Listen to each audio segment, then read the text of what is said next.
her hands weaving patterns in the air and the forest shifting around her.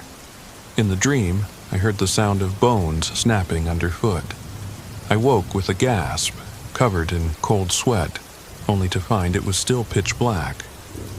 My watch read 2:14 a.m., but the time felt meaningless.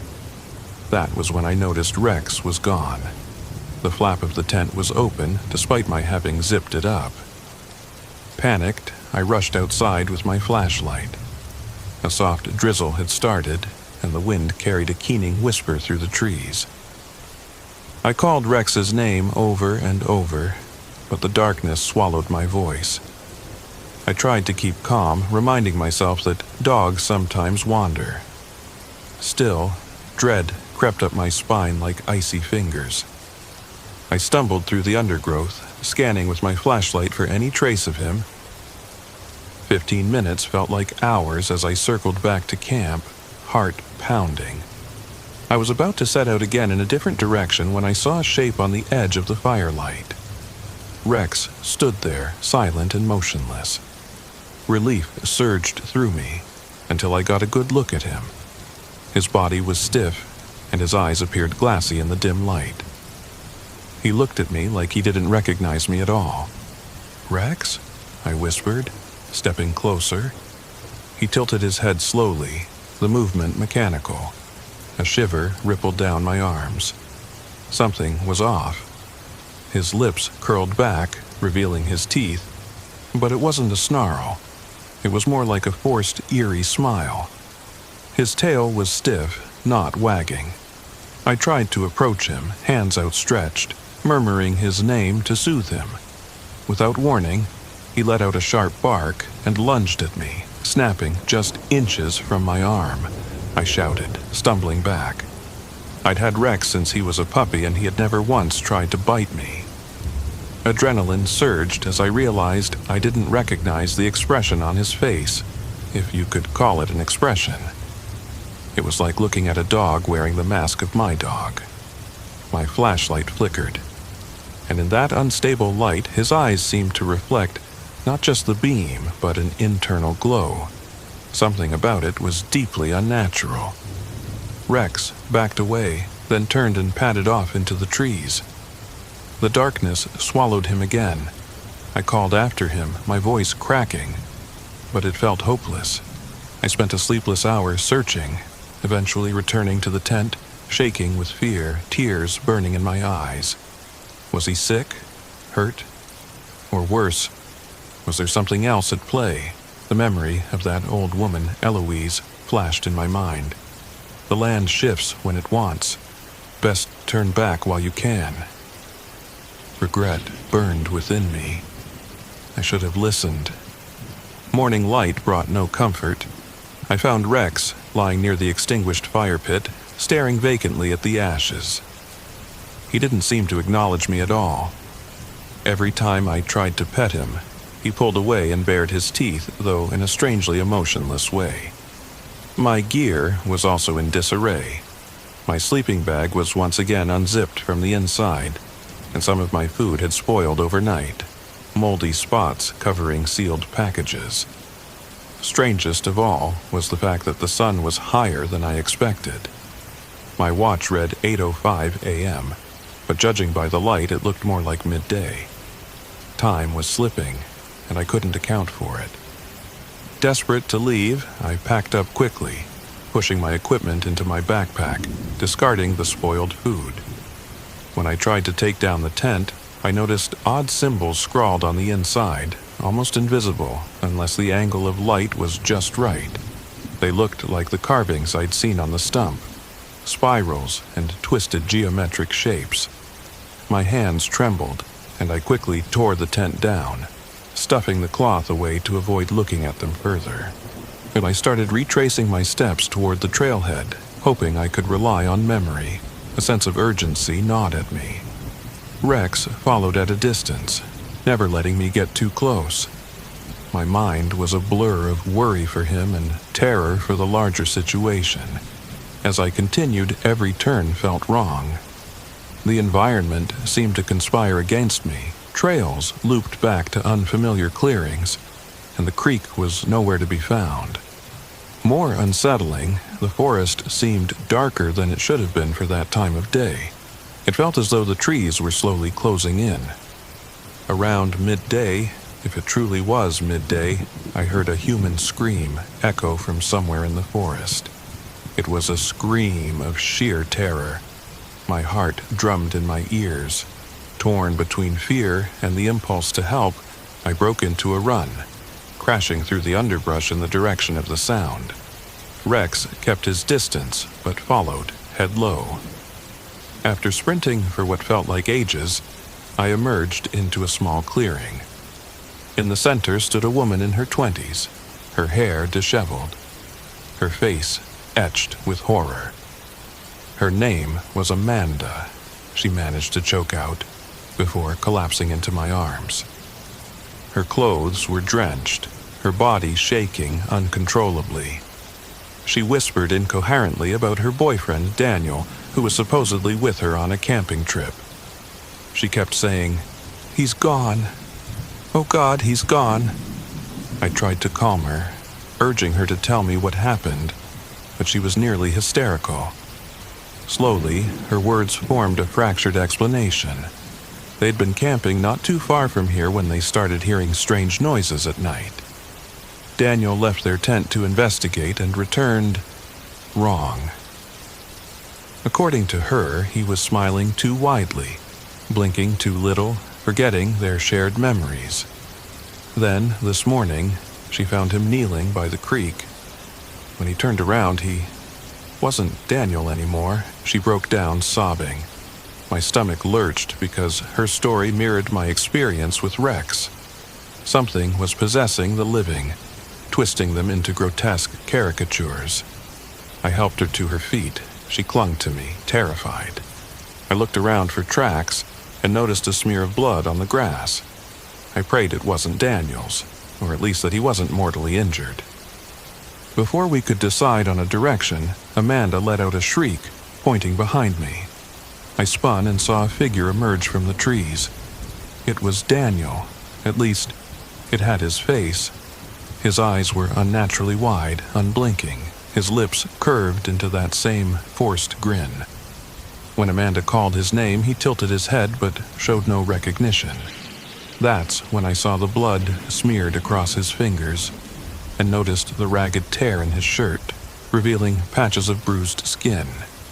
There was a chunk of torn flesh on his left forearm, but he didn't react to it as if in no pain at all. He staggered toward us, arms raised.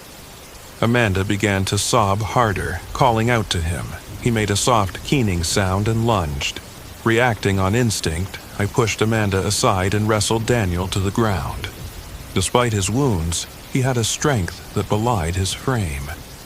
He clawed at my arms, trying to pull me closer, his breath sour and rapid. Rex stood on the periphery, watching with a blank detachment that was completely out of character. I yelled for Amanda to run, but she wouldn't leave me. She grabbed a fallen branch and struck Daniel across the back. He snarled, a throaty, inhuman sound that made my blood run cold, and whirled to face her. In that split second, I saw a chance. I tackled him again, managing to pin his wrists against the ground. But his strength was impossible. My muscles burned just holding him. Then a voice, soft and archaic, yet resonant, echoed through the clearing. Eloise stepped out from behind a tree, her wrinkled face calm, eyes shining with malevolent amusement. I wanted to shout at her, to demand she stop, but my words froze in my throat. She raised her hands as though commanding the forest itself. Daniel bucked violently under me. His eyes rolled back, and I felt a burst of force that sent me sprawling. Amanda screamed as Daniel lunged for her. Suddenly, Rex rushed forward, but he didn't attack Daniel. He went for Amanda, snapping at her leg, his jaw clamping down, drawing blood. She crumpled with a scream, kicking at him in desperation. Horrified, I scrambled to help. The dog I'd loved for years was unrecognizable, a puppet of that old woman's twisted will. With a surge of adrenaline, I grabbed a rock and struck Rex on the side of the head. He yelped, staggering back. My stomach churned at hurting him, but there was no other choice. Eloise laughed quietly, a sound that seemed to echo in every direction. "You will all serve," she murmured. She locked eyes with me, and I felt a pulse of electricity in the air, like the world was vibrating at her command. Amanda cried out, holding her wounded leg. Daniel rose again, ignoring the blow Amanda had given him, his twisted grin revealing blood-stained teeth. I looked at Eloise, rage and fear mingling. "What have you done?" I shouted. "Why are you doing this?" She simply tilted her head like a curious crow and said, "Because this land is mine. Trespassers must pay." Daniel lunged again, but I was ready this time. I stepped aside, his momentum causing him to stumble. Amanda mustered the strength to smash the branch across his head. With a sickening crack, he collapsed to his knees. He looked up, teeth bared, then coughed up a thick, dark fluid. She struck him again, and he went limp, eyes still open. I didn't know if he was dead or merely unconscious. The sight was horrific. His face frozen in that macabre smile. Amanda was hyperventilating, her entire body trembling. Blood trickled from the bite wound on her leg.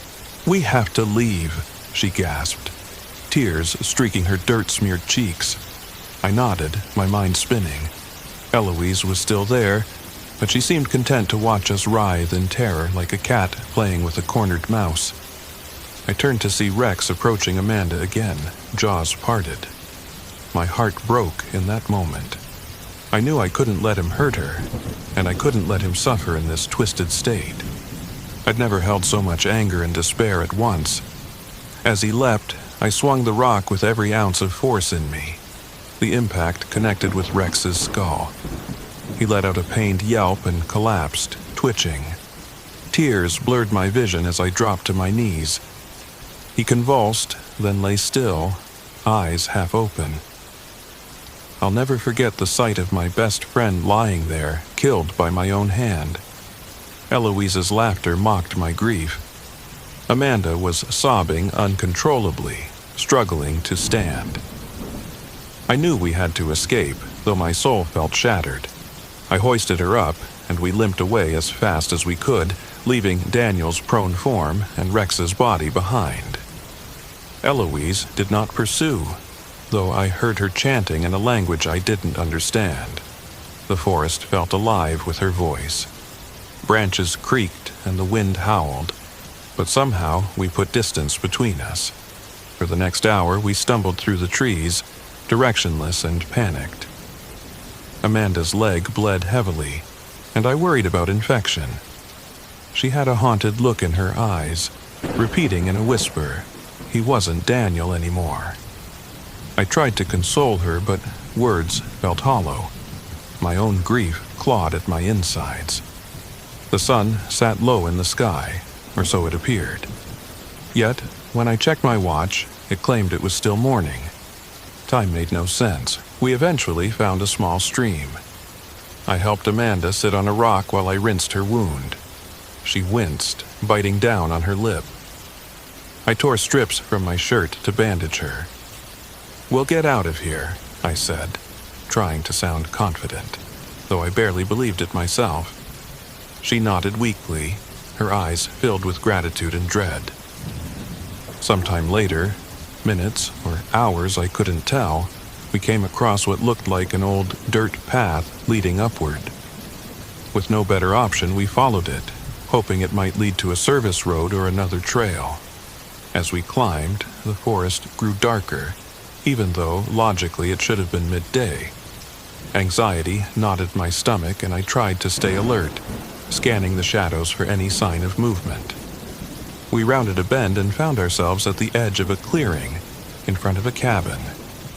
It was small, constructed of old gray logs. Smoke trickled from the chimney, hinting at recent activity. For a moment, hope flared inside me. Maybe we'd found someone who could help. But a second glance filled me with dread. The windows were dirty, the front door slightly ajar, creaking on rusted hinges. A stench of decay hung in the air, and the grass around the cabin was brown and dead in a perfect circle. Still, Amanda could barely stand, and we had nowhere else to go. We approached warily, calling out to see if anyone was inside. No response. I pushed the door open with a trembling hand. The interior was dim and cluttered with dusty furniture. On a rickety table lay an assortment of bizarre trinkets: animal bones, dried herbs, and the same spiral symbols carved into small wooden discs. The smell of rot intensified. A shuffle of feet behind us made me spin around. Eloise stood in the doorway, her eyes reflecting the dim interior light. Amanda screamed, backing away, nearly collapsing. I felt cornered, my heart racing so fiercely I thought I might faint. Eloise slowly stepped inside, closing the door behind her with a finality that made my skin crawl. "You fought well," she said, her voice dripping with a quiet, sinister pride.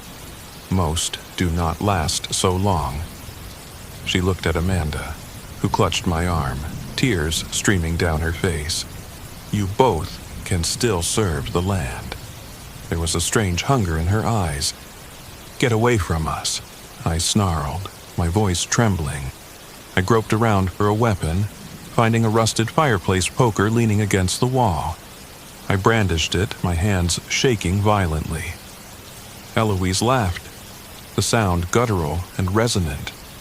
She raised her hands, and I felt an invisible force grip my chest.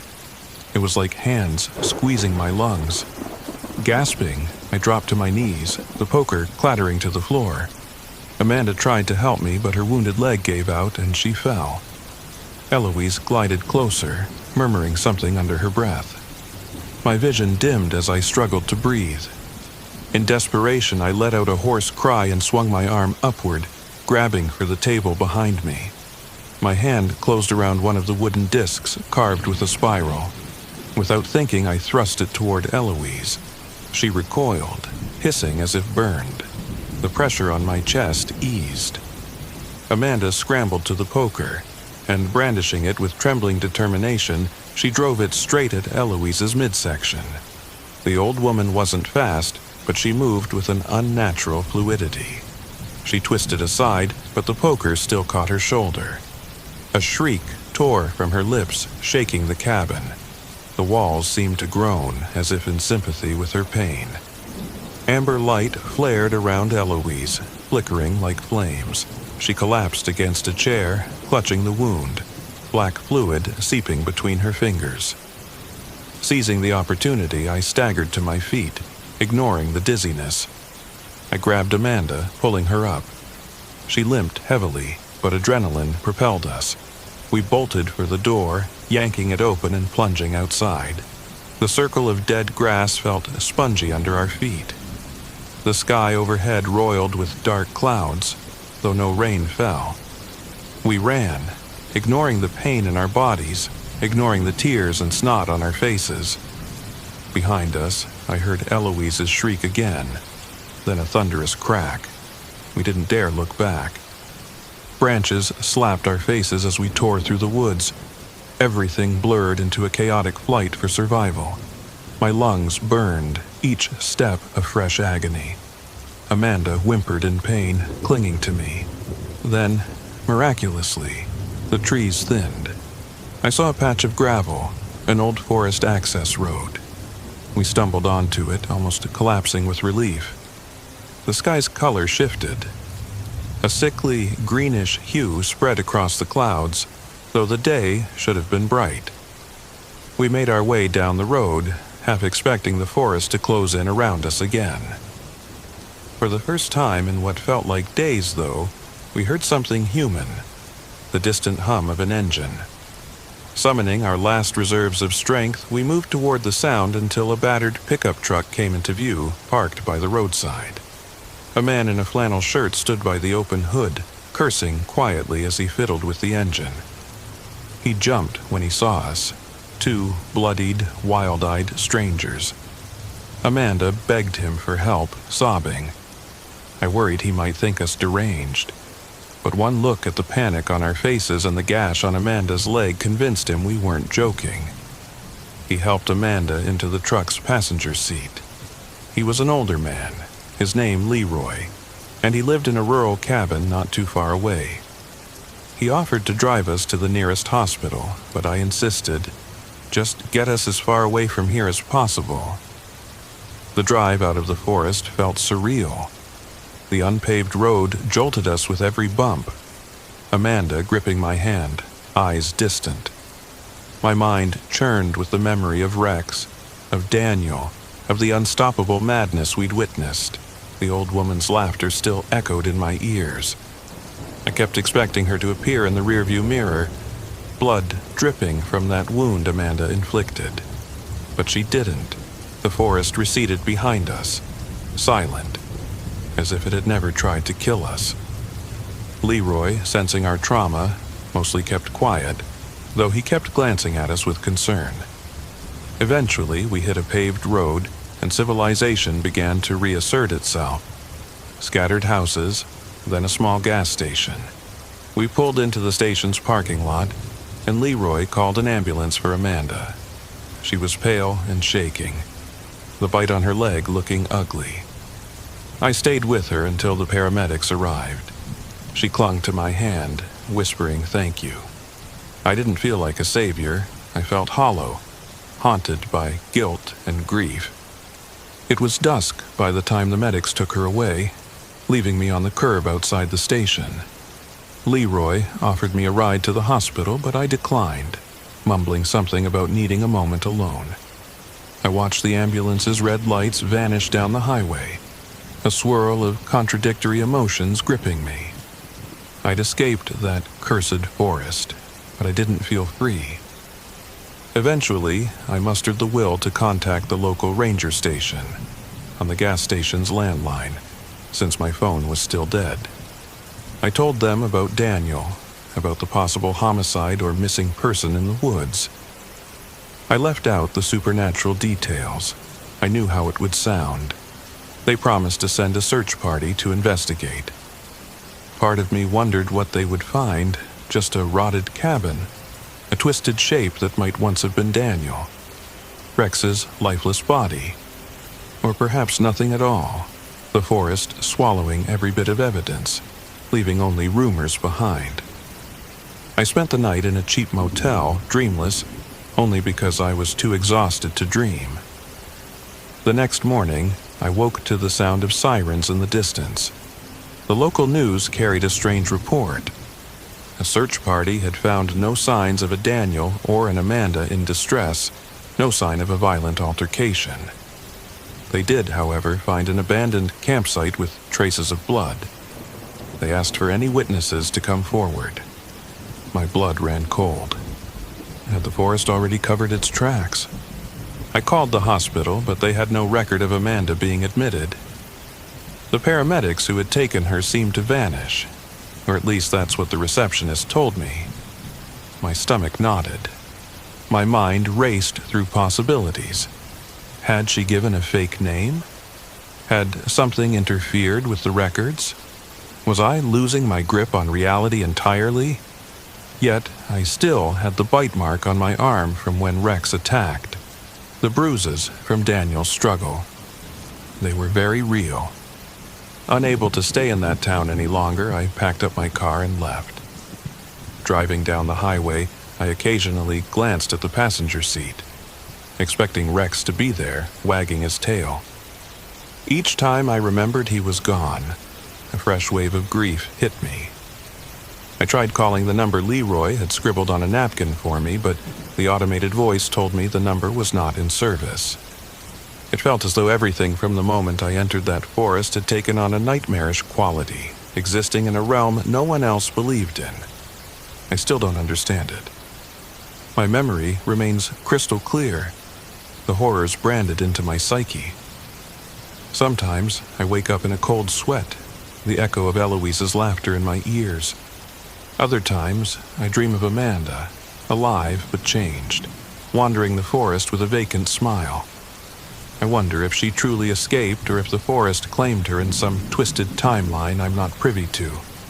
The world outside may remain oblivious, but I know what I experienced. I finally returned home, to my cluttered apartment and my silent workspace. The city's hustle provided a strange kind of comfort, but I couldn't ignore the creeping sensation that a piece of that forest had followed me. I caught myself double-checking locked doors, windows, and even the shadows of my living room late at night. The air occasionally felt thick, as if that oppressive atmosphere from Big Piney Creek had stowed away in my luggage. The nightmares are the worst. They come frequently.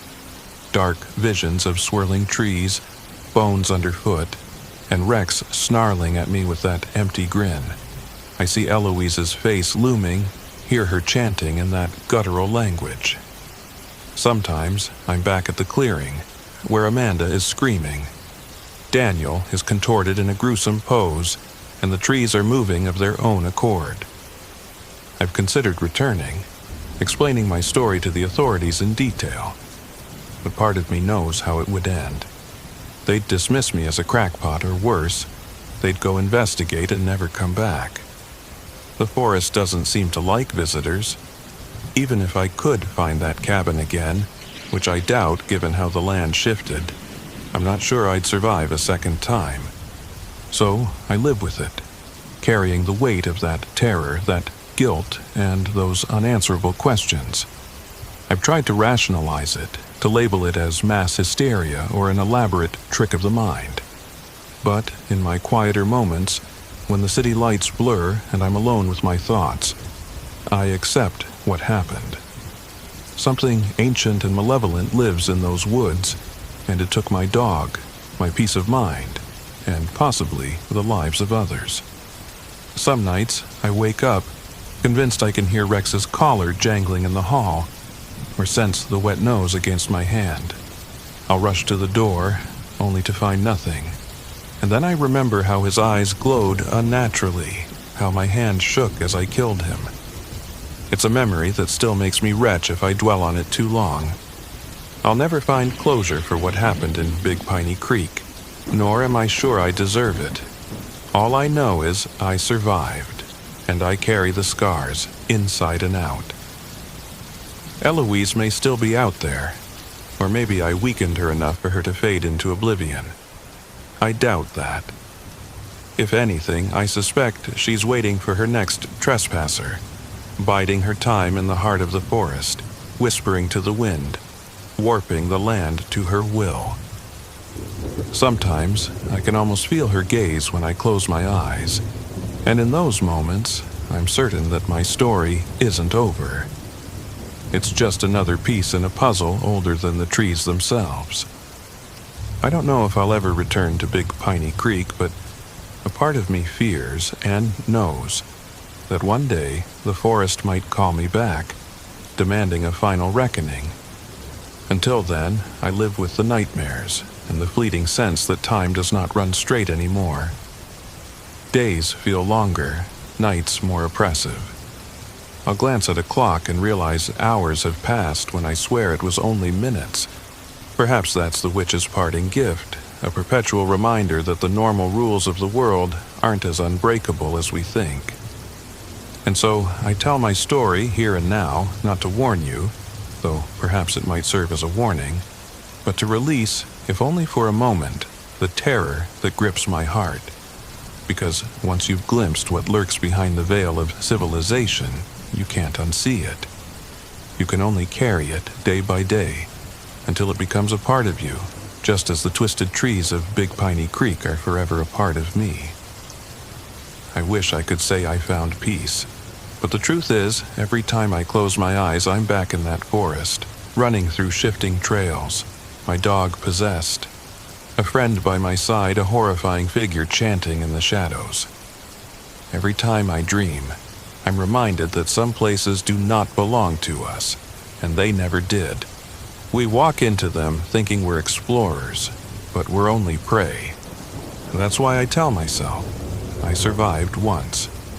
Maybe that's all I was meant to do, survive and remember. For if we forget the horrors of Big Piney Creek, the witch wins. Her dominion grows. Perhaps my memories, as nightmarish as they are, serve as a fragile testament that something happened there, and that somewhere in those woods a malicious force still waits, biding its time until the next lost soul stumbles upon its domain.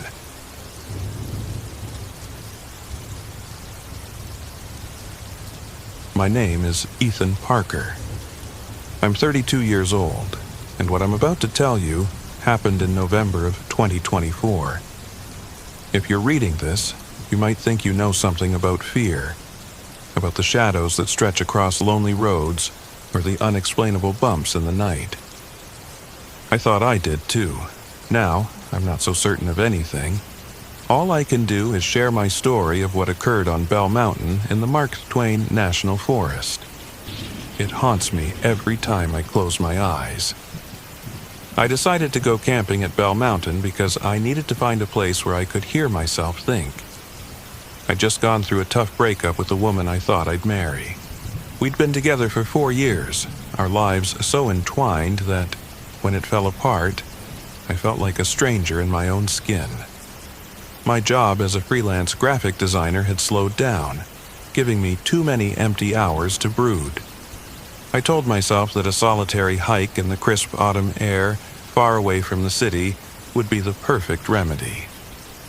My only companion on this trip was my dog, Bailey. He's a 5-year-old mutt, medium-sized, with light brown fur and a white patch across his chest. If there's one thing I've been able to rely on these past few years, it's Bailey's unwavering loyalty. He's always been alert, well-behaved, and a remarkable judge of character. He's the kind of dog who would rather lie at my feet than wander too far away. The kind who always comes running back after a squirrel chase if I whistle.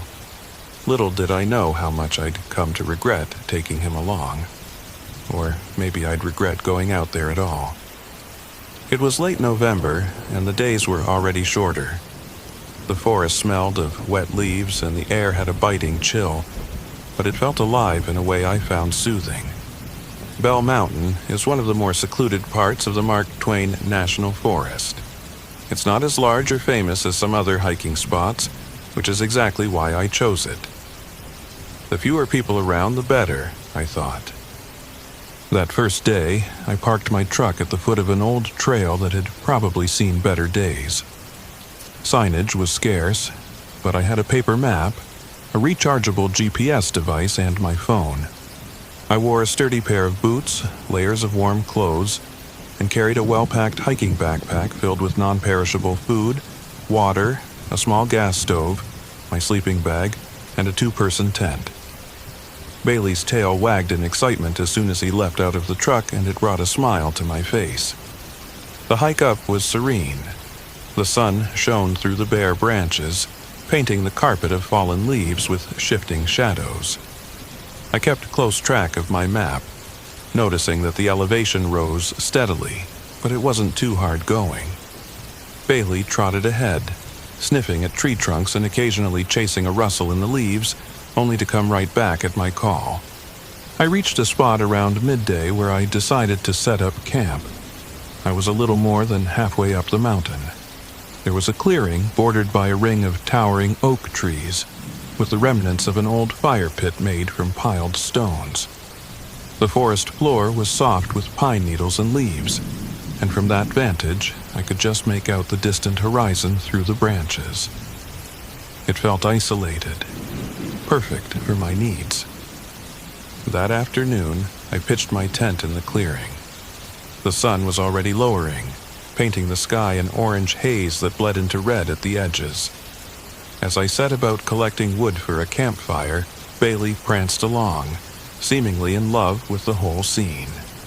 But there was a moment, just after I picked up a bundle of sticks, when a prickle crawled along my skin. The air felt heavier. The vibrant colors of sunset suddenly seemed muted, grayed out. I glanced around. Nothing. No one. Just the forest. Yet, I couldn't shake the impression that I was being watched. I told myself it was just my nerves.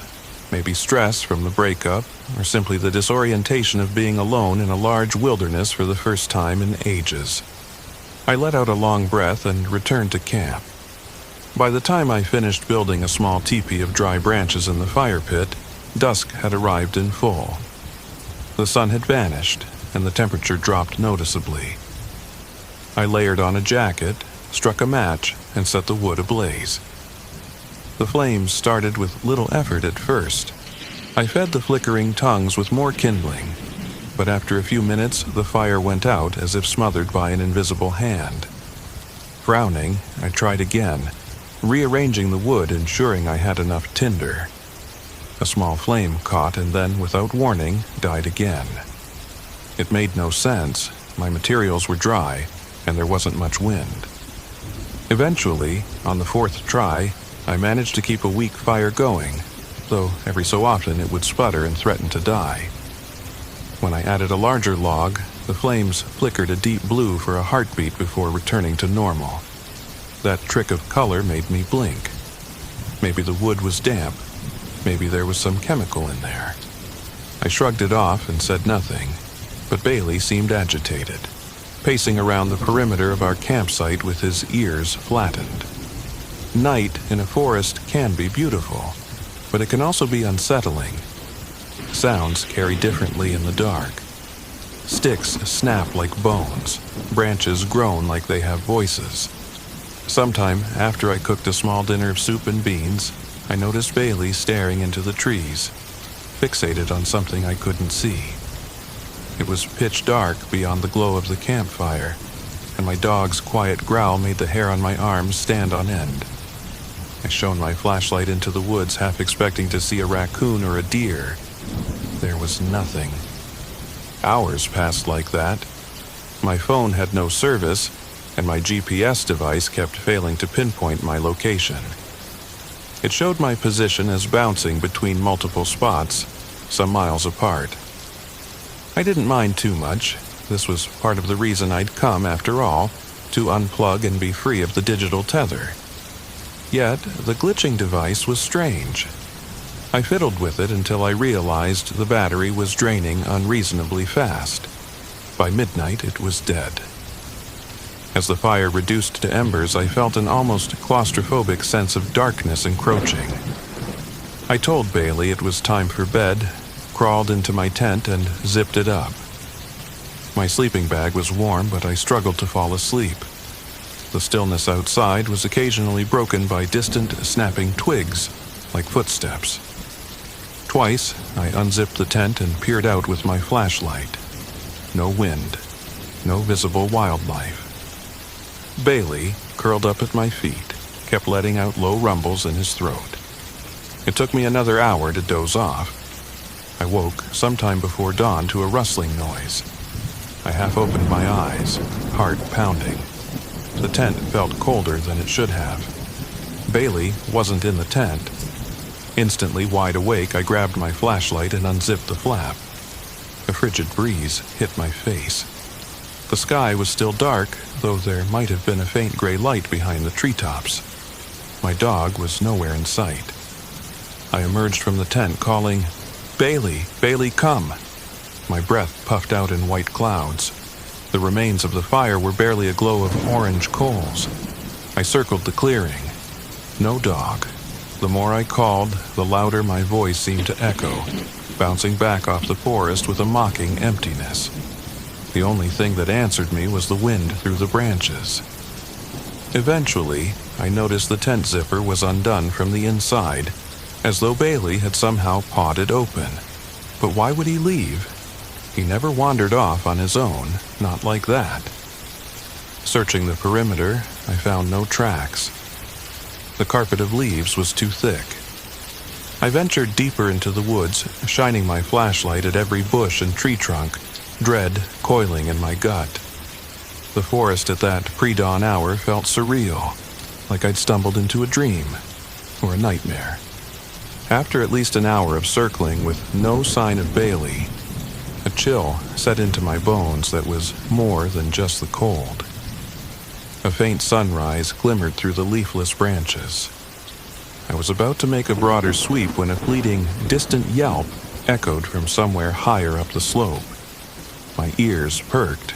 I shouted Bailey's name again, and this time I thought I heard a rustling in the underbrush. I sprinted up the incline, pushing aside branches that clawed at my arms and face. My foot got caught on a root, and I almost went down, but I caught myself and kept going. When I finally saw him, my heart leapt in relief. Bailey stood on a rocky outcrop, outlined by the pale light of dawn, but he looked so still, statue-like. I called to him, but he didn't move. As I approached, I noticed mud caked across his side, and his fur looked matted with dried leaves.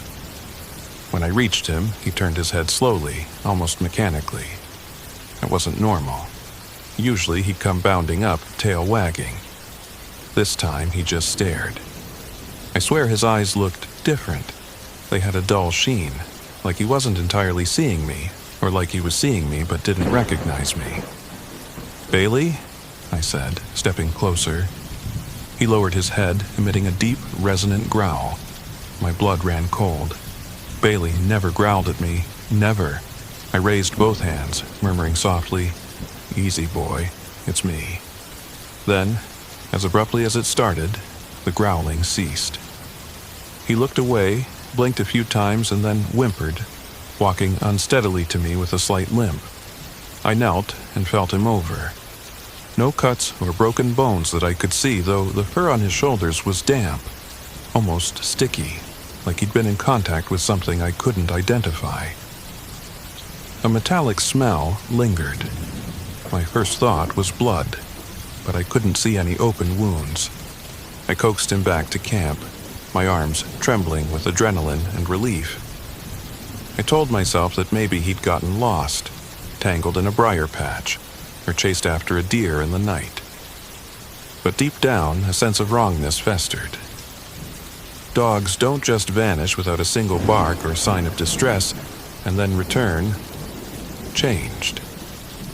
Daylight made it easier to survey the area, so I decided to hold off on striking camp. I wanted to investigate. Something didn't feel right, but I also felt a pull to keep pressing on.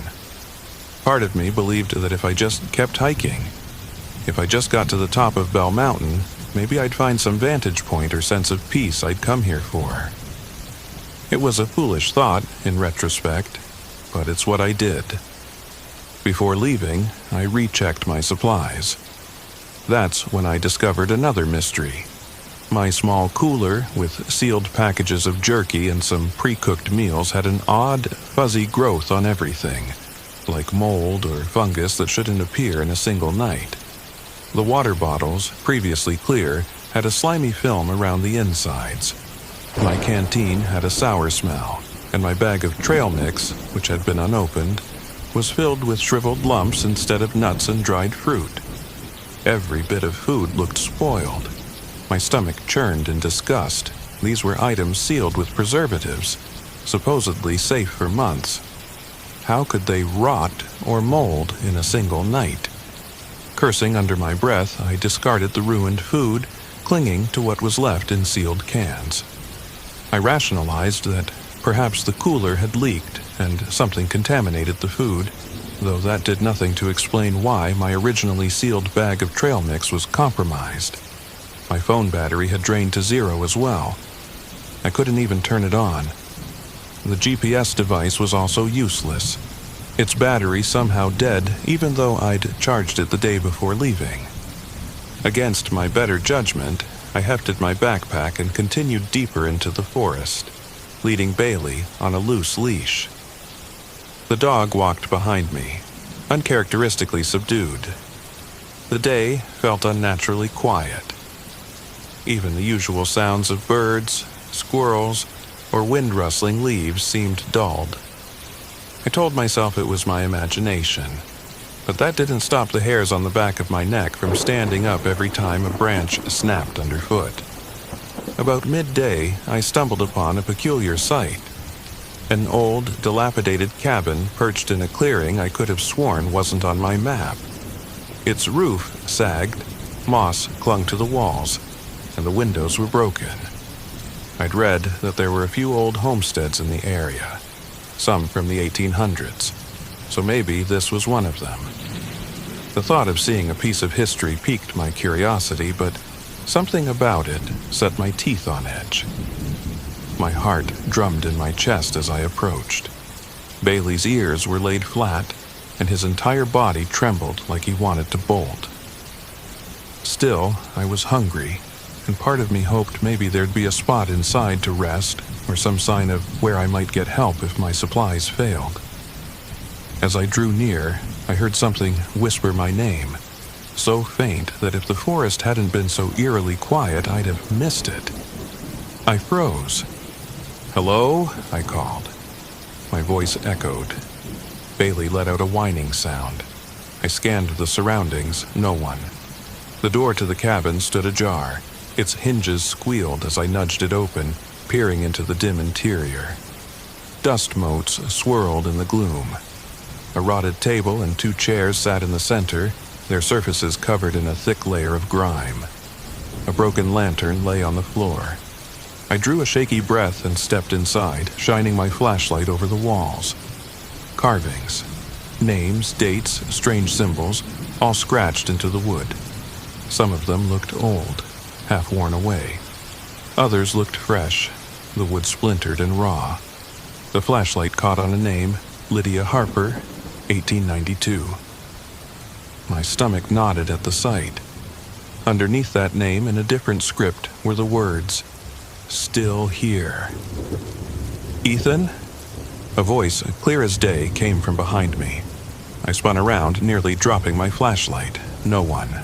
Just Bailey, cowering near the threshold. I forced a laugh of disbelief. "I must be losing it," I murmured. Maybe the stress, the lack of food, the bizarre, rotting supplies. Maybe it was all messing with my mind.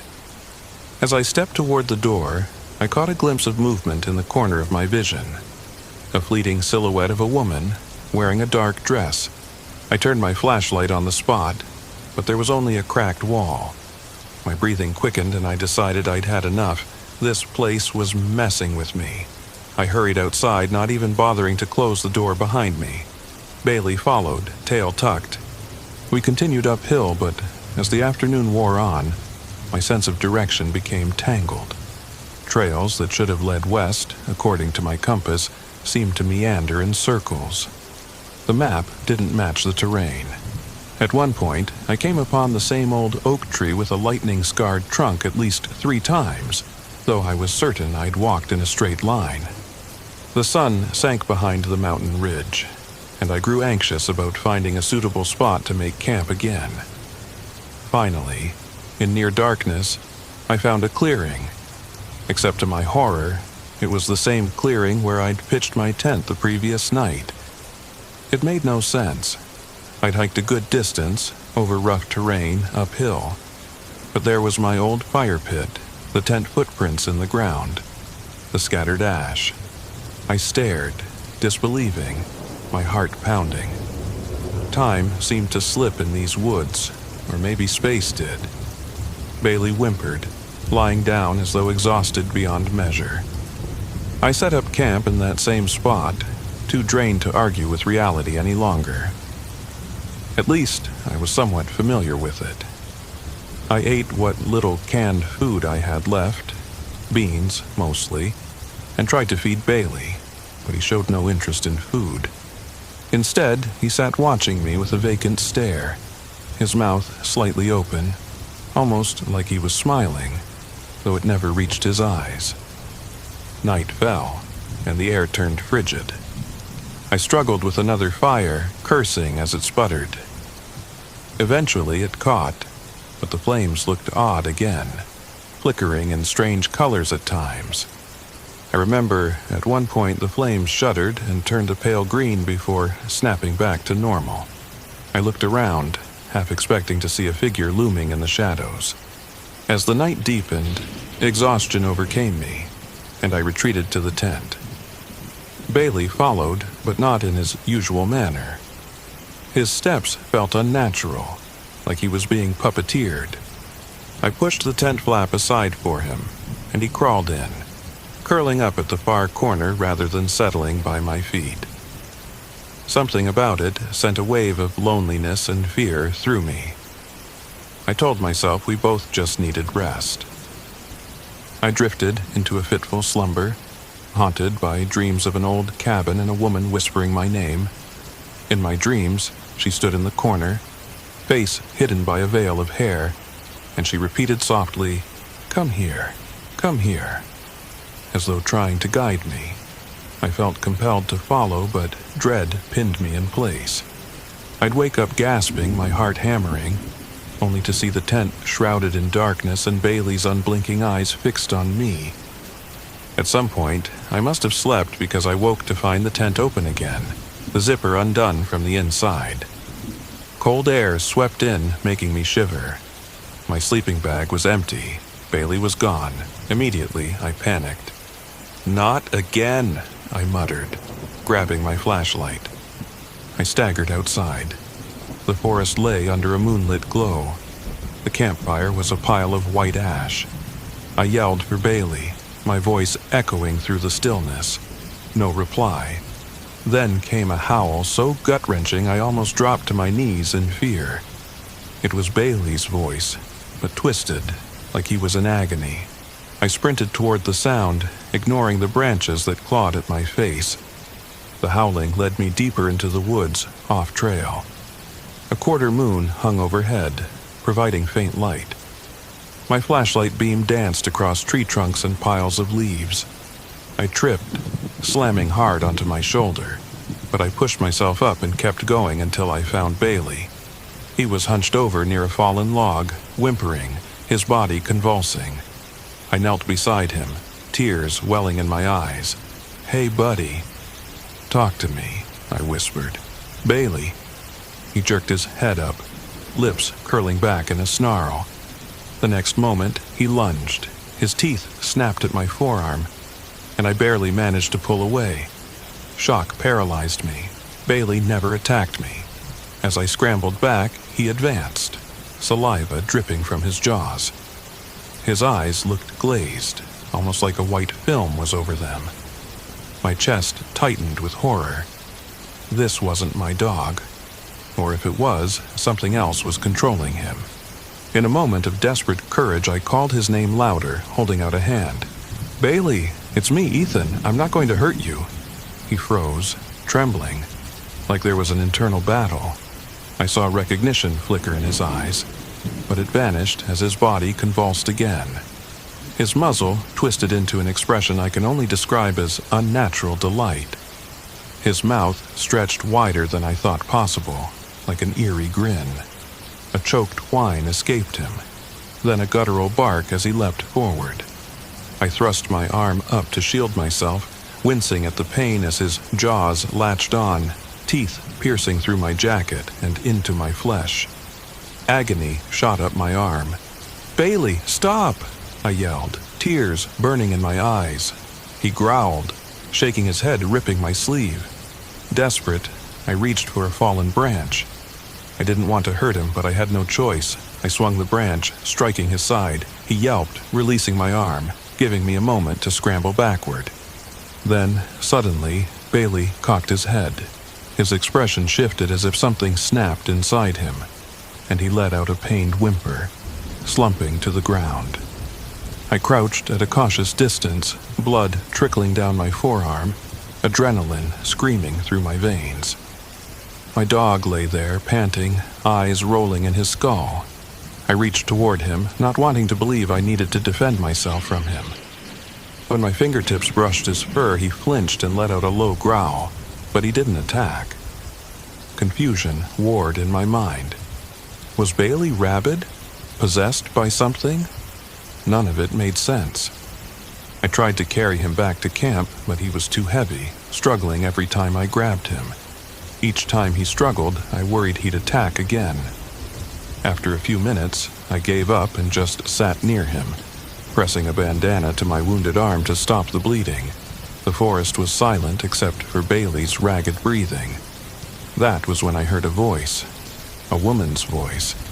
"Ethan," it called, the tone breathy and resonant. coming from somewhere in the trees. I scanned the darkness with my flashlight, but saw only branches and mist. "Help me!" "Who's there?" I shouted back, fear twisting my stomach. "Please," the voice whimpered.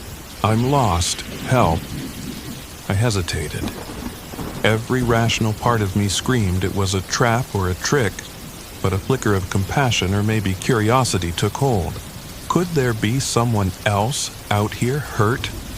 I cast a final glance at Bailey, then climbed over the fallen log, following the voice. My mind spun with the bizarre notion that the voice might belong to the woman whose name I saw carved in that cabin, Lydia Harper. But that was impossible. She'd been gone for over a century, if she'd ever existed at all. The voice drew me deeper into the forest. I soon found myself on a path that seemed unfamiliar, even though I'd been all over this area. The trees were older here, their branches gnarled like arthritic fingers. The ground sloped steeply upward, and the mist thickened until the moon's glow was all but blotted out. My flashlight cut through the haze in a weak cone of light. Something about the air felt wrong, heavier. Suddenly, the trees parted, and I stood before a small clearing bathed in ghostly moonlight. At the far side stood another cabin, different from the one I'd seen earlier. This one seemed less dilapidated, though still ancient. The front door was closed. I heard the woman's voice again, closer now, beckoning me inside. I stepped forward cautiously, each heartbeat a thunderclap in my ears. The windows were dusty, giving me no clear view of the interior. My thoughts were a jumble of fear, confusion, and that faint glimmer of hope that maybe I'd find help or at least an answer. I pressed a hand to the door, and it creaked open. Inside was a single room with a fireplace, a small table, and a battered bed in the corner. And there she was. Or rather, there it was. A woman stood by the bed, her back turned to me, wearing a threadbare dress. Her hair hung loose, obscuring her face. I should have backed away. Something in the air screamed that this was a terrible idea, that this was not a normal person. But I froze, mouth dry. She spoke without turning. "You came," she said, her voice thick with sorrow. "I've been so alone." I swallowed hard, forcing out words. "Who are you?" Slowly, she turned her head, just enough that I could see the edge of her cheek and a single eye. "Lydia?" she whispered, then let out a mournful sigh as though the name itself was a burden. "I've been here for so long." My heart pounded as I realized this must be Lydia Harper, the name from the cabin walls, from the tales that swirl around these woods. Logic fought with the supernatural dread rising inside me. She shouldn't be here. She should be long dead. Maybe I was hallucinating from shock or blood loss. "What do you want?" I managed. She turned fully, and I nearly dropped the flashlight. Her eyes glowed faintly like trapped embers. Her face was pale, gaunt, with a haunting beauty twisted by an otherworldly aura. She raised a trembling hand, her voice trembling with despair. "I was betrayed," she said, stepping closer. "Murdered. Left out here to die. Please, help me find peace." There were tears in her eyes, or perhaps just the glint of moonlight. "Stay with me. Don't leave me alone again." Even in my terror, pity stirred. She seemed so anguished. I'm sorry," I stammered, taking a step back. "I don't know how to help you." Her expression changed in an instant, from grief to a malevolent hunger. "Oh, but you do," she whispered, her voice layered with an echo, as if two people spoke at once. "The living fuel the shadows here. We are bound to this land. If I must remain, so shall you." I tried to run, but my legs felt heavy, stuck in place. Lydia's eyes shone with a dark intent as she moved closer, her body gliding more than walking. Her outstretched hand brushed my cheek, and I felt a cold so deep it was paralyzing. Terror rippled through me. "Leave!" I screamed, forcing my hand up, ignoring the stinging pain from my injured arm. In a burst of desperation, I shoved her back. She let out a piercing wail, stumbling away, and as she did, the cabin began to warp, the walls distorting. A howling wind tore through the room. The door slammed shut of its own accord, trapping us in swirling dust. I coughed, trying to locate the exit, but Lydia's figure materialized right in front of me. She pressed her face near mine, her breath ice cold on my skin. "Stay," she hissed, as if a million voices shouted through her mouth, her eyes now a black void. With adrenaline surging, I lunged for the door, throwing my shoulder against it. The wood shattered under my weight, sending me sprawling outside. I gasped in fresh air, scrambling to my feet. Behind me, the cabin door hung broken, but Lydia didn't follow. She hovered just beyond the threshold, her face contorted in rage. She let out a shriek that cut through the night, a sound so terrible it felt like it might split my skull. I ran. Branches whipped at my arms. I was far beyond caution or stealth, careening blindly downhill, hoping I could find my way back to my campsite. The image of Lydia's eyes burned in my mind. The forest seemed to twist around me, making each step precarious. I tripped again, tearing my knee on a rock, but the pain barely registered. My only thought was to get away, to survive. After what felt like hours, I saw the faint orange glow of a dying fire through the trees. My camp. Relief battered at my chest. I stumbled into the clearing, calling Bailey's name. He was still there, lying on his side. He looked at me, muzzle parted, breathing shallowly, as if exhausted. Slowly, he rose. I wasn't sure if he'd attack or recognize me. My mind spun with how to help him, how to deal with whatever horror had befallen us. I fell to my knees by Bailey, gently stroking his head. He didn't resist. In fact, he seemed strangely calm now, though his eyes were still too wide, too bright. His fur was cold to the touch. I whispered, "I'm sorry," tears spilling as I cradled him. For a moment, we stayed like that, the canopy above whispering with the night wind. Then a crack resounded behind me. I whipped around. Lydia stood at the edge of the clearing, her figure faintly luminous, half blended with the darkness, like she was part of the night itself. Her voice drifted on the wind. "Give him to me," she said, beckoning. "He's suffering." In that moment, something inside me snapped. I wasn't going to let some vengeful spirit or demon take my dog. "Leave us alone," I shouted, my hands trembling with rage and fear, but her presence loomed closer, silent and unstoppable. Bailey let out a low snarl, as though he sensed her even without looking. I realized that in some twisted way my dog might be connected to her influence. Maybe she'd gotten to him first. The rotted supplies, the flickering fire, the illusions. She was behind it all. She was the reason time and space felt warped, the reason we couldn't escape these woods. She was drawing us deeper into her torment. I scrambled to my feet, dragging Bailey's limp form towards the tent. With my eyes locked on Lydia, I reached into my pack and found my hunting knife. My mind reeled. What good is a knife against a ghost? But I clung to it anyway. Lydia stepped into the clearing, her arms outstretched, her face a mask of hatred and longing. The fire's dying embers reflected in her dark eyes. "You can't leave," she intoned, voice resonating like a distant echo. "I need you here." My chest heaved. "Why us?"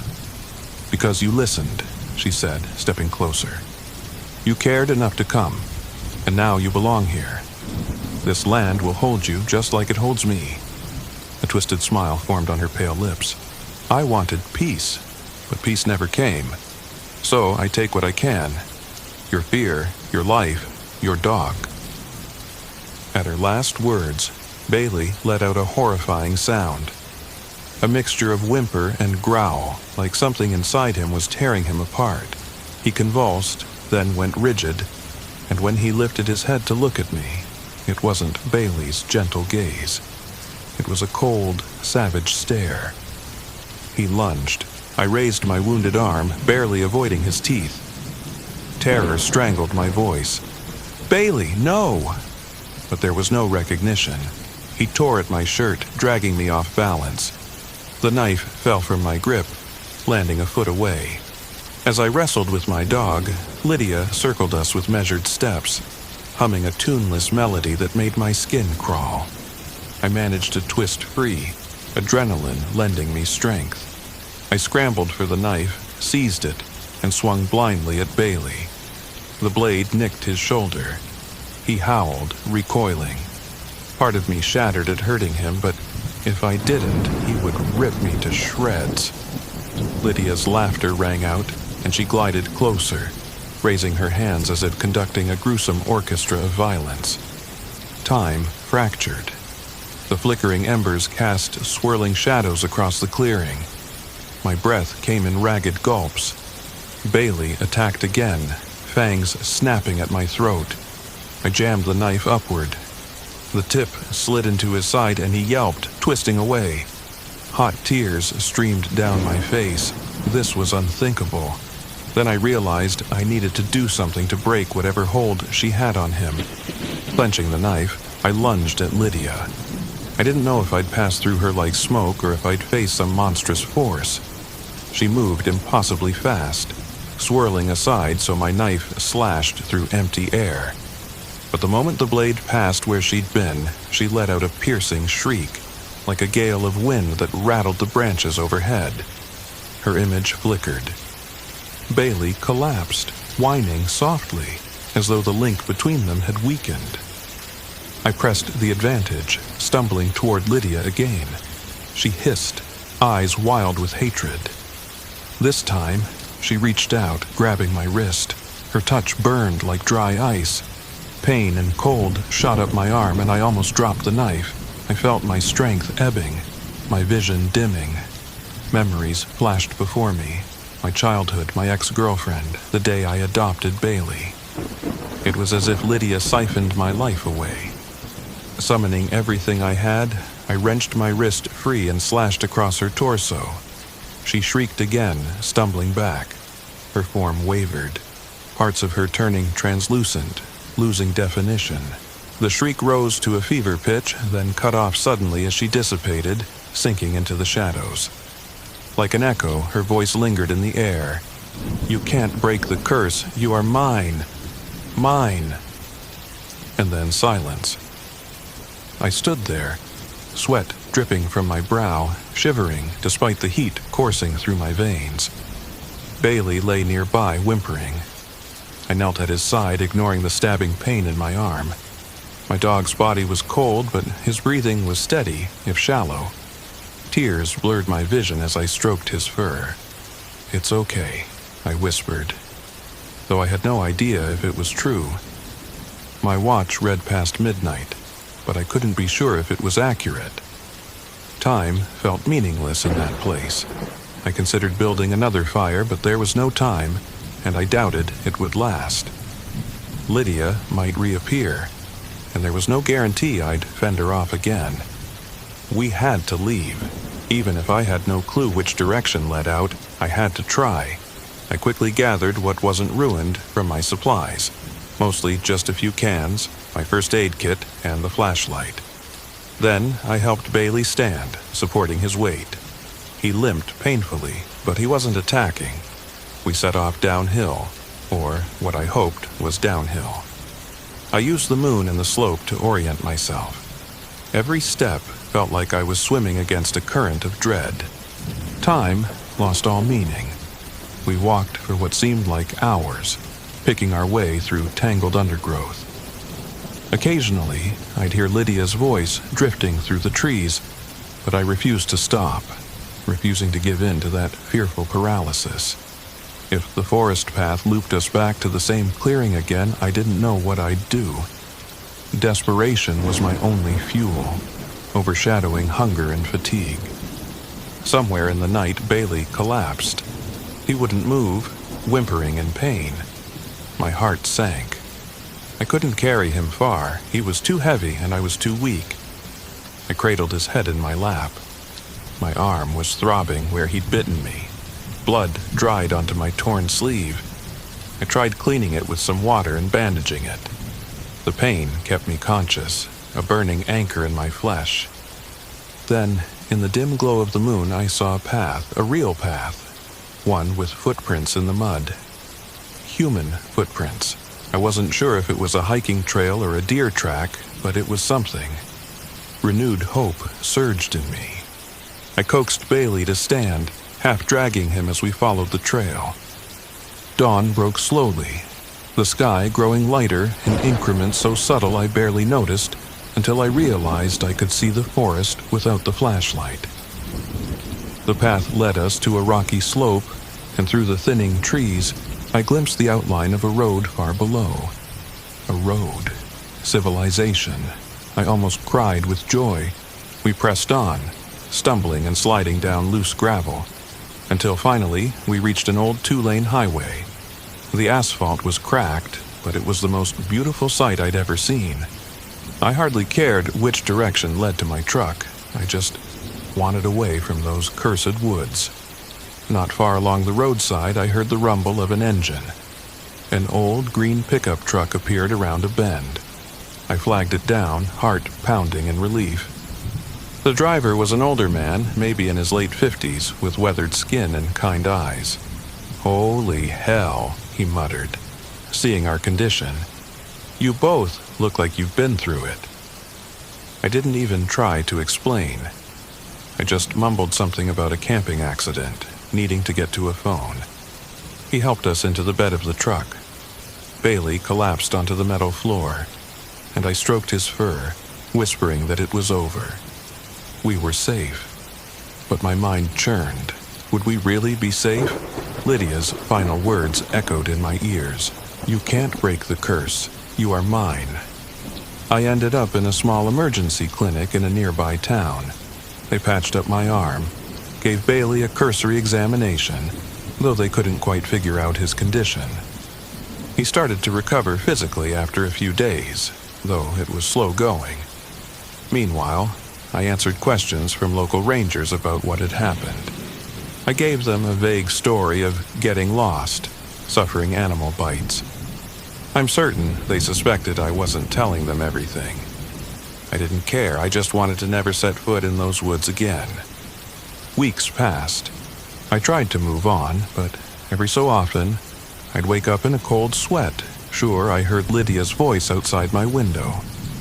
Bailey, while better, would sometimes stare at a corner of my living room, his hackles raised, growling at something I couldn't see. The nightmares persisted, always featuring that old cabin or Lydia's contorted face, urging me to return. Sometimes I wonder if I truly escaped, or if her spirit merely let me walk away, knowing she has a claim on my soul. The forest remains in my nightmares, a labyrinth of shifting trees and rotted paths. I still see that flicker of unnatural light in the corner of my vision, that glimmer of a woman in a tattered dress. I've told only one other person this full story, and they looked at me with pity and disbelief. But I know what happened. I bear the scars on my arm, and Bailey, though physically healed, isn't the same. Sometimes, when he sleeps, he whimpers in a voice far too human. Other nights, he'll stare at the moon for hours, silent and stiff. I wake up in terror, remembering him lunging at me, teeth snapping, eyes clouded with something that wasn't him. When I close my eyes, I can still feel the weight of that forest pressing down on my chest. I remember the rotted supplies, the flickering fire, my compass spinning aimlessly, the intangible sense that time itself was being pulled apart. I remember the heartbreak of raising my weapon against my best friend. I remember Lydia's eyes, filled with that ancient darkness. They say Mark Twain National Forest is a beautiful place, that Bell Mountain is a quiet sanctuary for those who love solitude. But I know better. For me, it's a place of nightmares, a prison for lost souls. When the wind rustles the trees at night, I swear I can still hear her voice calling my name, reminding me that some curses don't fade. They linger, patient and insidious, waiting for you to let your guard down. I try to live my life now with the lights on. If I do camp, it's in a crowded campground, never alone. I keep Bailey close, though I sometimes sense a gulf between us. An unseen gulf forged by that horrible night. I wonder if he remembers the feeling of that thing inside him. If he knows I had to fight him. If he blames me for the wounds he carries in his body and spirit. In the end, I survived. I guess you could call that closure. But every time I stare into the mirror or watch Bailey tilt his head at an empty corner of the room, I see nothing but dread. I see the memory of that forest, and I hear the echo of Lydia's final wail.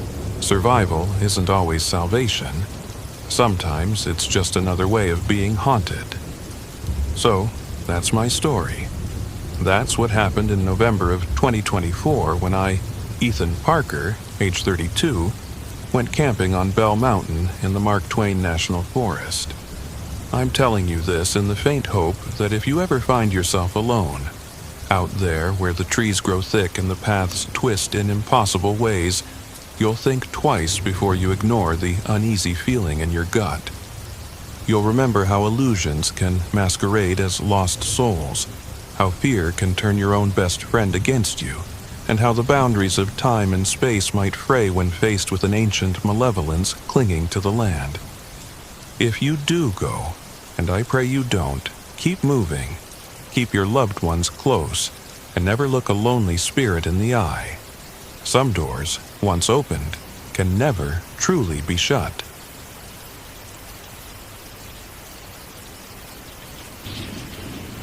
My name is Luke Whitaker, and I'm 31 years old.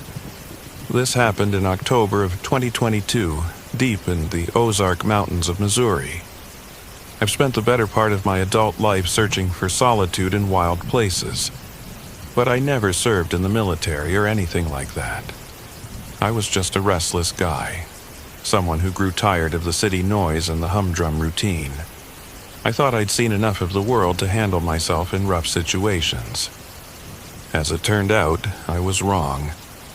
I drove into the Ozarks in a battered old SUV, rattling along rutted roads and passing ghostly stands of pine. My only companion was my dog, a mixed breed named Scout.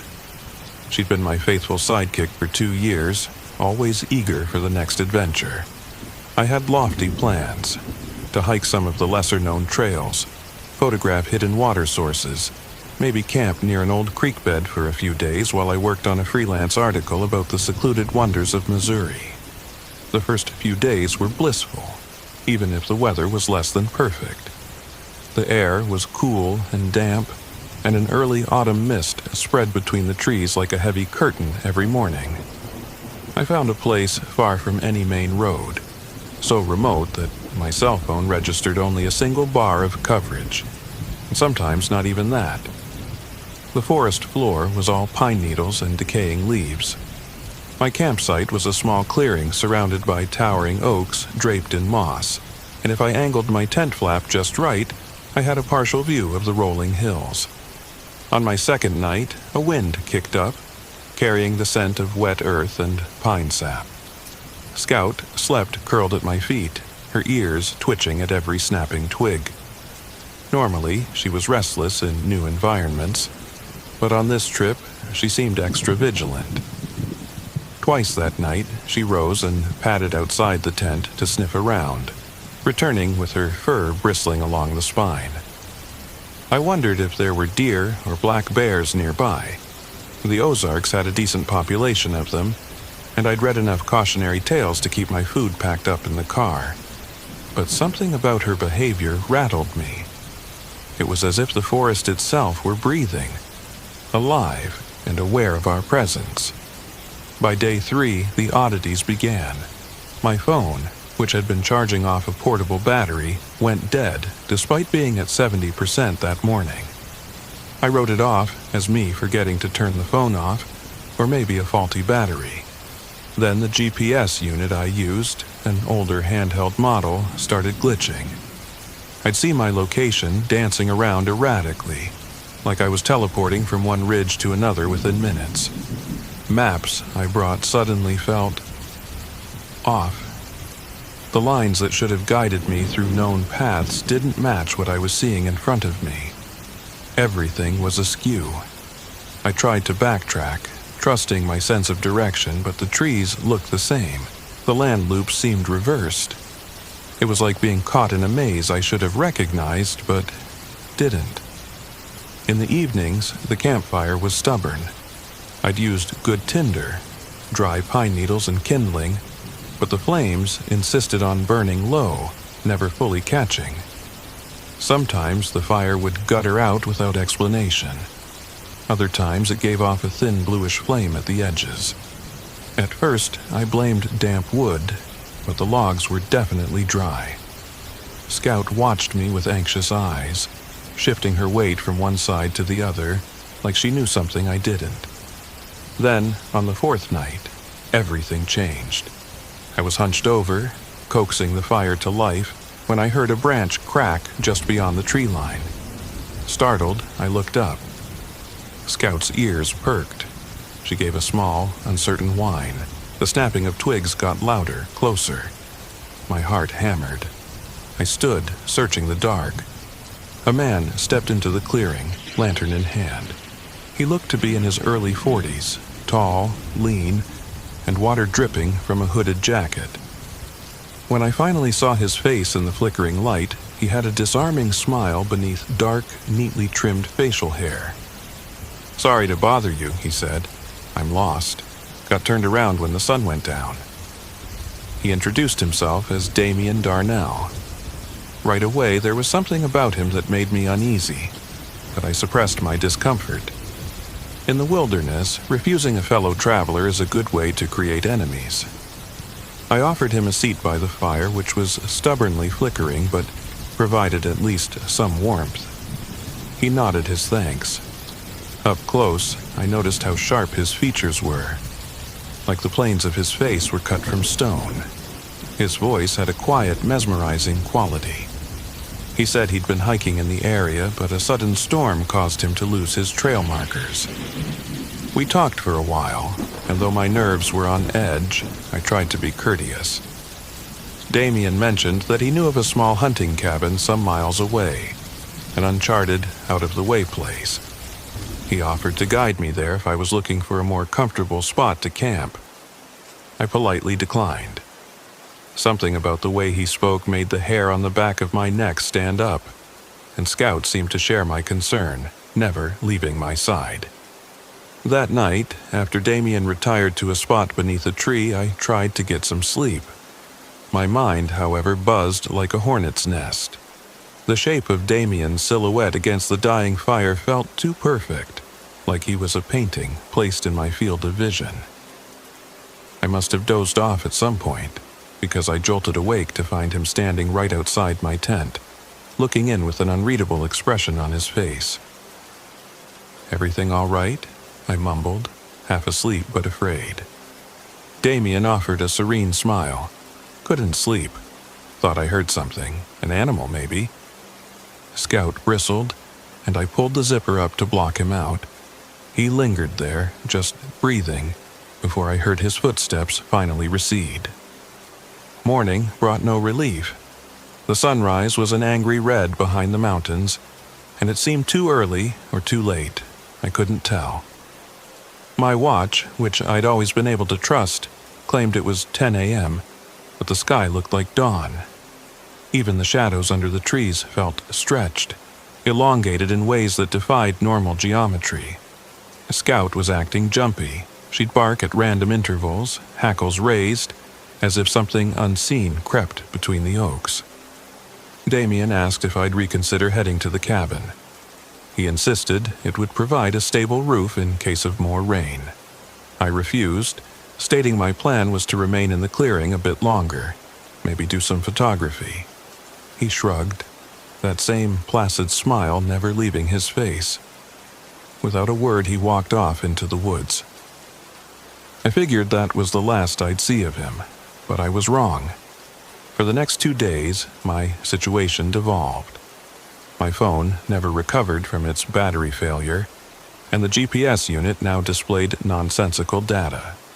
I'd attempt day hikes, only to find myself circling back to the same gnarled oak, time after time, like the forest was shifting around me. Come nightfall, I'd build a fire, still reluctant, still half-hearted, and I sensed eyes on me. Every so often, I'd catch a glimpse of a shape moving beyond my line of sight, too quick to be anything normal. Once, I caught the odor of sulfur or rotten eggs on the wind, but it dissipated as fast as it came. Food became an issue. On the 5th night, I opened a can of beans to find they smelled rancid, as if decades old. A black, viscous slime coated the inside of the can. I tossed it aside, thinking maybe the brand had been defective. The next day, half my remaining provisions, things in sealed packages, had gone bad with the same foul odor. My water purifier jammed. I had brought water purification tablets as a backup, but they crumbled to dust in my hand, leaving behind a sticky residue. The forest itself seemed to laugh at my misfortune. The trees trembled with silent mirth whenever I stumbled. Then came the morning I woke to find my backpack gone. The area around the tent was undisturbed. No footprints, no sign of an animal rummaging. I spent hours frantically searching the underbrush, calling out in frustration. I found it eventually, half submerged in a shallow stream about a mile away. All the contents, my flashlight, matches, extra batteries, ruined by water. The oddest part was that the backpack was intact, not torn, as if whoever, or whatever, took it, wanted to preserve it while destroying what was inside. That evening, I sat by the pathetic fire, haunted by the sense that something or someone was playing with me.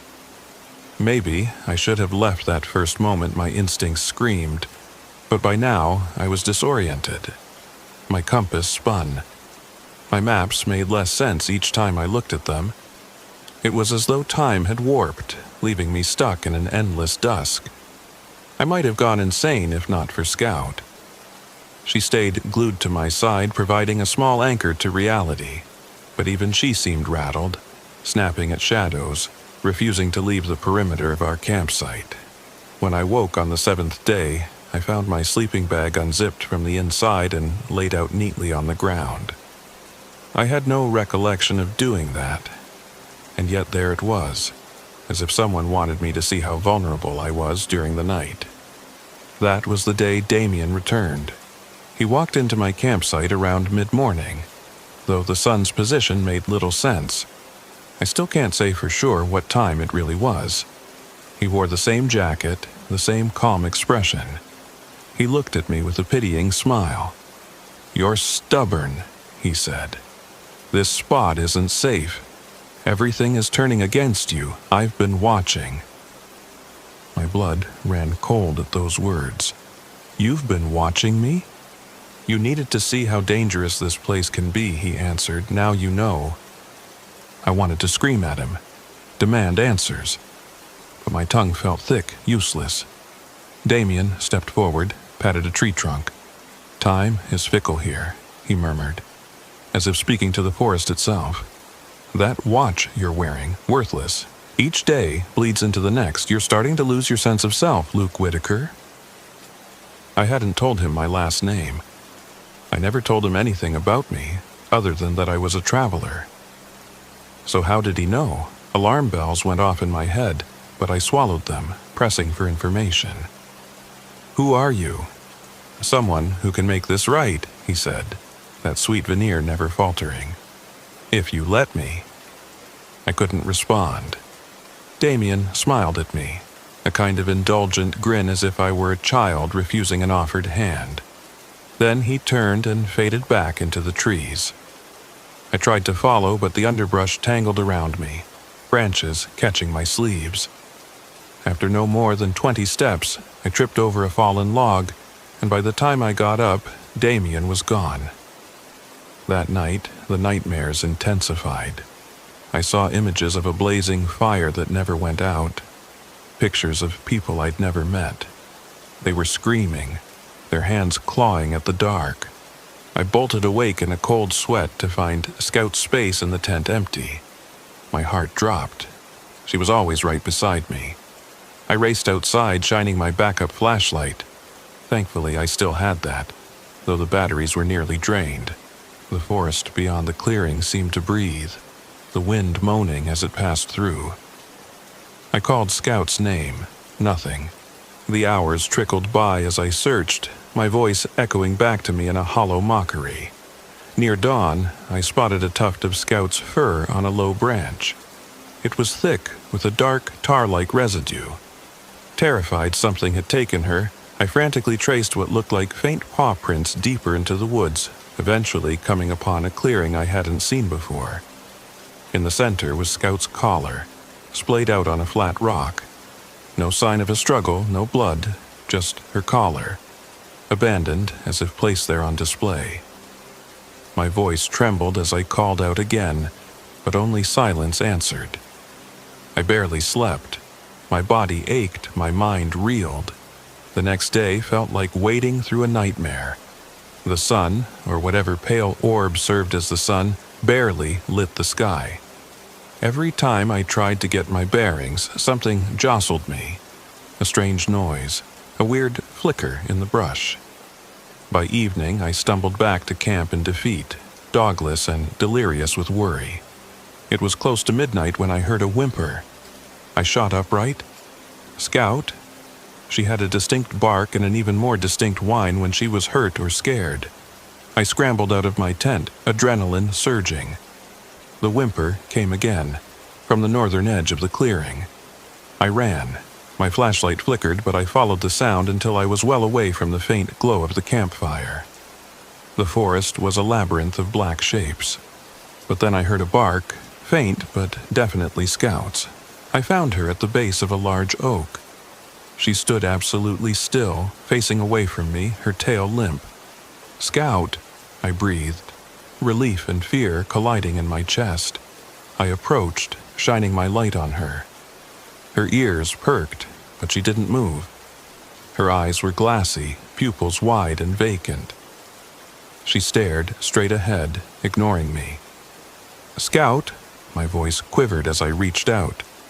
My fingertips grazed her fur. It felt cold, colder than it should. She gave a single low growl, so unlike her. Slowly, she turned her head. I got a glimpse of her eyes reflecting the flashlight beam.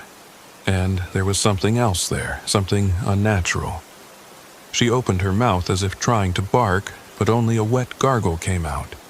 Then she collapsed. Her body hit the ground with a thud. I dropped to my knees, shouting her name, shaking her gently. Her breathing was erratic, eyes rolling back. I couldn't do anything but hold her, begging whatever was tormenting us to stop. Suddenly, the undergrowth rustled behind me. Damien stepped from the darkness, watching with a detached curiosity.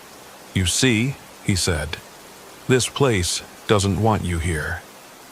I let out a snarl, the kind of raw anger and anguish I'd never known before. "You did this!"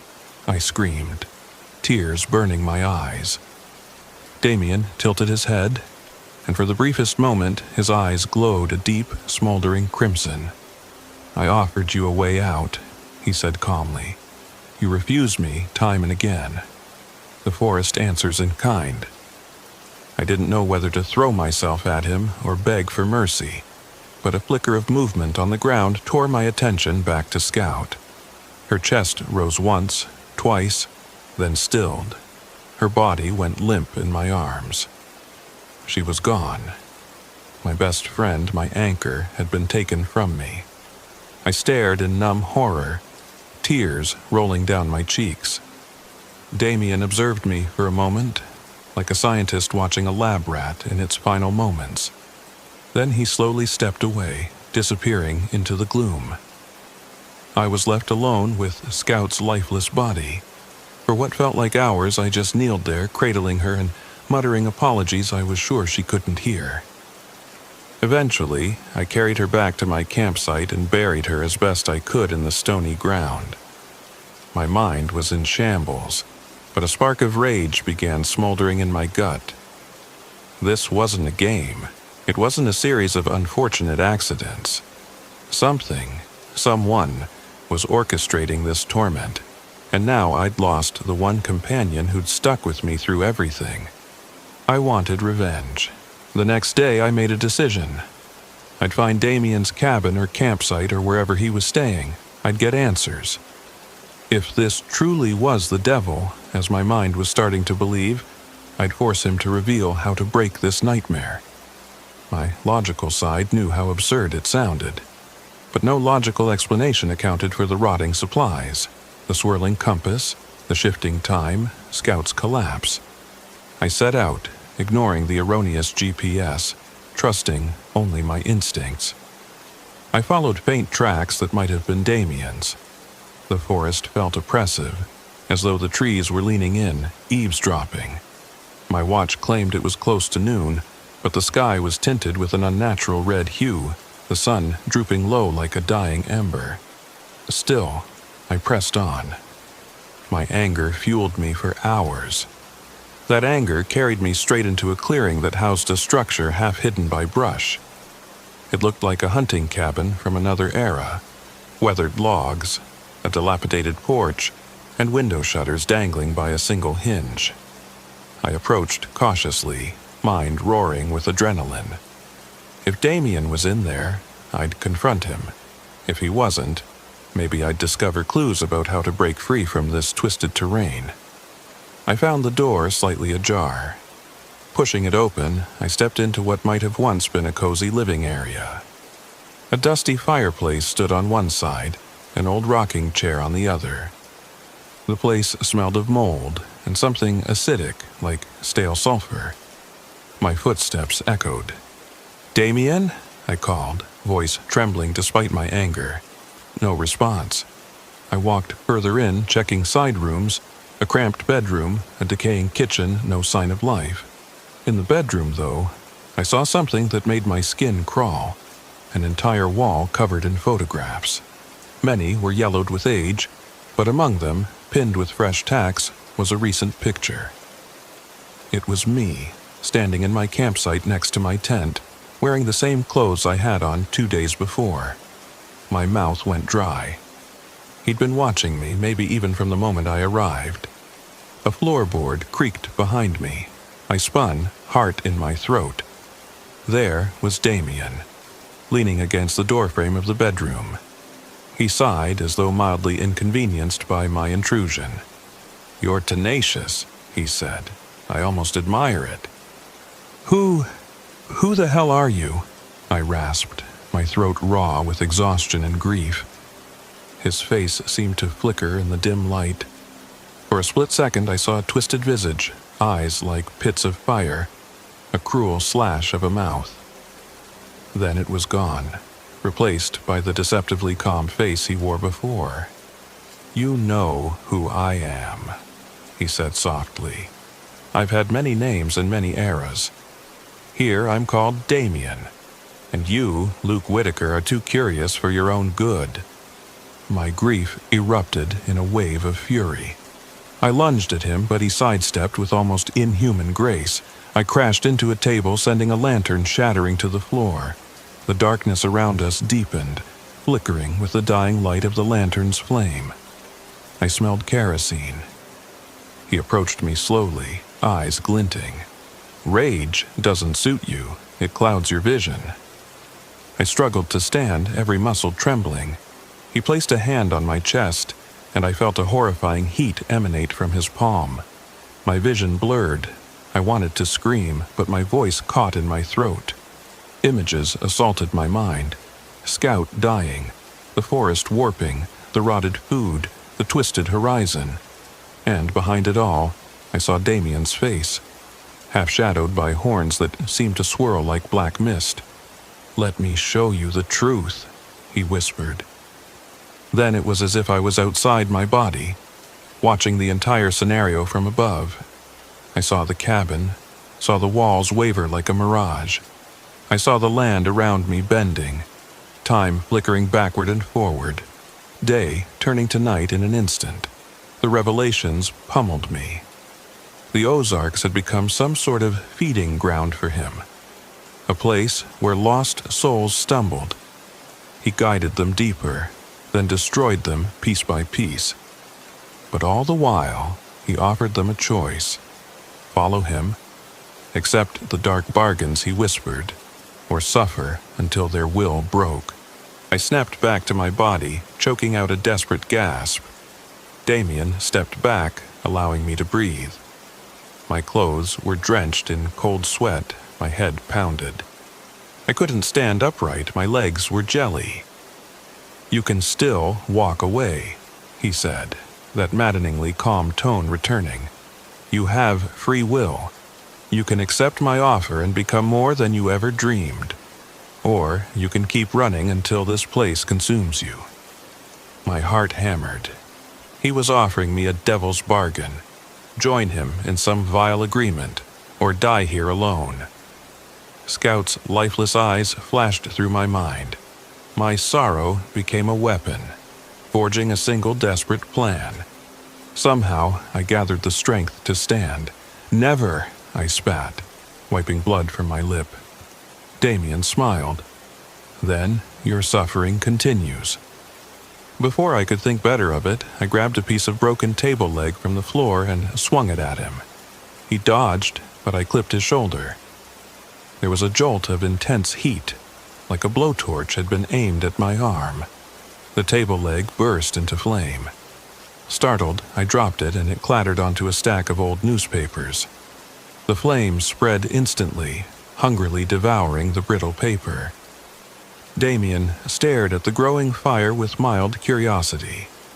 I took the distraction as my chance to run. I bolted from the bedroom, stumbling into the living area. Flames were already licking at the walls, and the smell of smoke rushed into my nostrils. I could hear Damien behind me, his footsteps unhurried. "You can't burn me," he said, almost amused. "But you can burn down your escape." He might have been right, but I had no time to think. The fire grew, fueling itself on every flammable surface. I half remembered seeing a can of gasoline near the porch. My mind latched onto the idea. If I could cause enough chaos, maybe I could cripple him, or at least buy myself a window to flee this cursed land.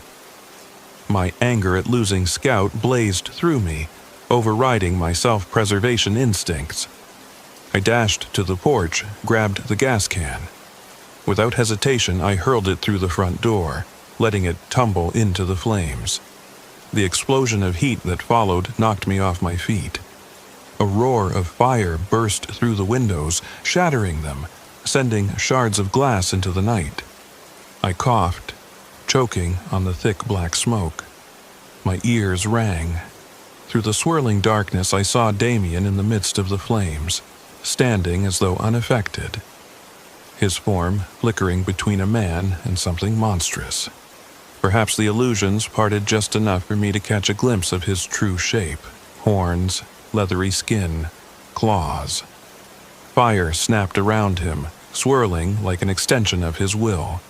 But even if he couldn't truly be burned by mortal means, the cabin itself was collapsing around him. Debris rained down, and I watched him vanish behind a crashing beam. The roar of the flames was all I could hear. My mind screamed at me to run, run, run. So I did. I fled the burning cabin, stumbling into the forest. Smoke followed me, the heat of the inferno at my back. Branches whipped my face as I sprinted blindly. The forest felt as though it were shifting again. The sky flickered between a pitch-black night and an overcast twilight. It was impossible to tell how far I was running or in which direction. For all I knew, I might be going in circles again. Yet somehow I found a ridge. a vantage point. In the distance, behind the trees, I could see the orange glow of the fire spreading. I doubled over, gasping for breath, my chest heaving. My hands shook so violently I could barely keep them steady. The forest around me was quiet, except for the distant crackle of flames. Something deep inside me recognized this as a pivotal moment. Either I was going to die of smoke inhalation, or I'd find a way out of here. With that in mind, I tripped and stumbled downhill, deeper into the night, ignoring the burning in my lungs. I must have walked for hours or minutes. Time had become meaningless. But eventually, I heard a sound that brought tears to my eyes. The hum of an engine. I forced my way through a thicket and arrived at a narrow dirt road. Light from a single vehicle cut through the gloom. Another battered SUV slowly making its way up the track. I yelled, waved my arms, half expecting it to vanish like every other illusion. But it was real. The driver saw me and slammed on the brakes. I collapsed at the side of the road. A man and a woman jumped out. Their expressions, illuminated by the headlights, were full of alarm. They peppered me with questions. Where did I come from? Was I hurt? But all I managed was a broken babble about the campsite, the cabin, the man who wasn't a man. They helped me into their vehicle, and I sank into the back seat, shaking uncontrollably. My hair, my clothes, everything reeked of smoke and fear. I tried to form coherent words, but only half sentences tumbled out. The couple exchanged worried looks, perhaps thinking I was delirious from smoke inhalation. But they gave me water and promised they'd get me to safety. I glanced out the window. Beyond the road, the forest looked deceptively calm. The flickering inferno was no longer visible. For a moment, I thought I saw a shape standing among the trees, a dark silhouette with eyes reflecting the car's brake lights. My heart lurched, but it disappeared as we rounded a bend. The couple drove me far enough that I finally began to see signs of normal civilization again. A gas station, a telephone pole. They dropped me off at a local hospital in a small town. I never even caught their names. I was treated for smoke inhalation and dehydration, and some minor scrapes. The doctors asked for an explanation. I offered them bits of truth, wrapped in vague disclaimers about being lost in the Ozarks. But I doubt they believed me. Who would? A few days later, I found myself in a cheap motel room on the outskirts of town. The staff at the hospital released me after I insisted I was well enough to leave. The nightmares hadn't stopped. Whenever I closed my eyes, I saw Damien's face. Sometimes it was the smiling, handsome version. Sometimes it was the horned abomination. Scout's empty eyes haunted me. The emptiness I felt at losing her was like a knife twisting in my gut. I decided I had to leave Missouri. At least that was the plan. But part of me couldn't shake the feeling that I was still under Damien's shadow. I purchased a second-hand flip phone at a local store to replace my ruined one. As I sat in my parked SUV, the phone rang. I hadn't given the number to anyone yet, so it startled me. I answered, heart pounding. Static hissed on the other end. Then a distorted voice spoke, barely above a whisper. "I'm not finished with you." I could have thrown the phone out the window. I could have broken it under my boot. Instead, I froze. My mouth moved, but no sound emerged. The line went dead. I stared at the phone, chills crawling up my spine. I didn't sleep that night. Early the next morning, I packed up everything I could and peeled out of that motel parking lot, heading north. My body ached, my mind reeled with trauma. The scenery blurred. Trees, farmland, highways. None of it felt real. Hours passed. The sun sank low on the horizon. Exhaustion weighed on my eyelids. But I couldn't shake the sense that I was being followed. Every few miles, I thought I saw something in the rearview mirror. At one point, a black SUV seemed to be tailing me, but it vanished when I made a turn. Eventually, I crossed into another state. The welcome sign was a blur, but it felt like a small relief. The radio in my car sputtered static, then faint music, then a burst of incoherent voices that sounded like moaning. I turned it off, not wanting to feed my paranoia. But the reflection in the mirror, that was harder to ignore. I glanced at it once, and in the evening glow, I could have sworn I saw Damien's face, smiling calmly as though seated in my back seat. I jerked the wheel in panic, nearly running off the road. My car swerved, tires skidding on loose gravel.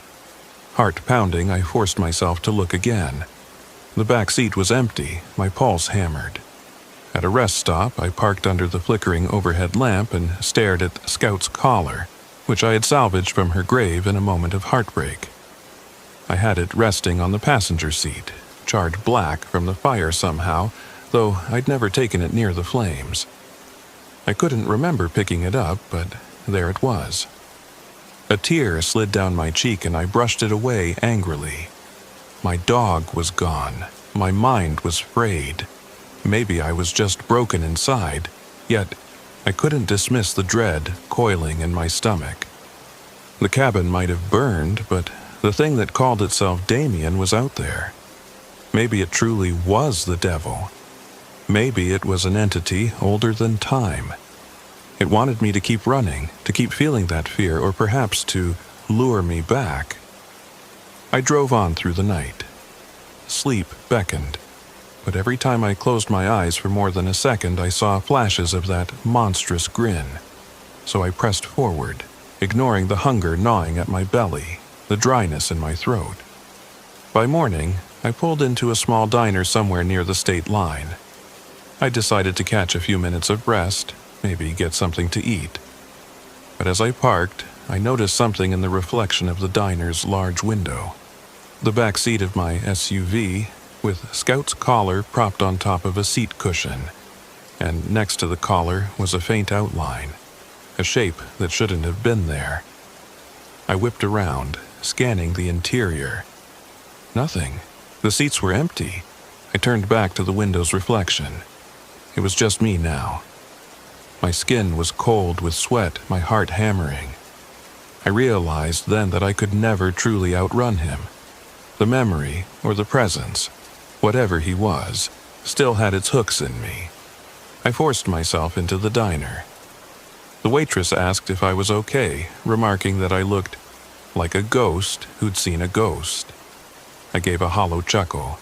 Yeah, I guess you could say that. She took my order, and I stared at the table's peeling formica. In the chrome napkin holder, I caught another reflection of my face. I looked gaunt, eyes ringed with exhaustion.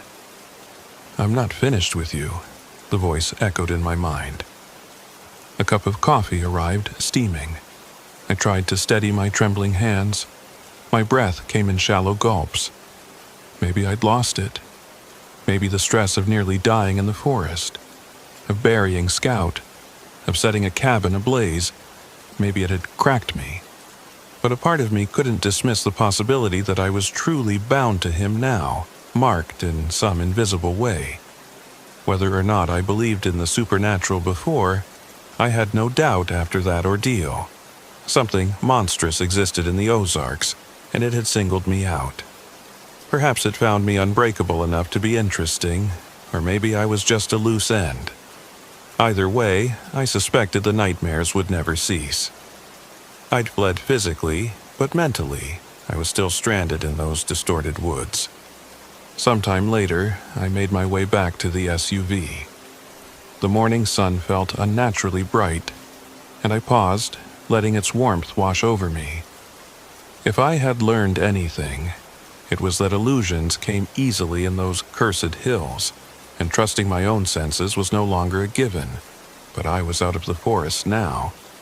The land around me was farmland and small-town roads. Surely, I thought, I'd be safe. Turning the key in the ignition, I looked at Scout's collar. It sat there, charred but intact, a silent reminder of my failure to protect the one living being who relied on me.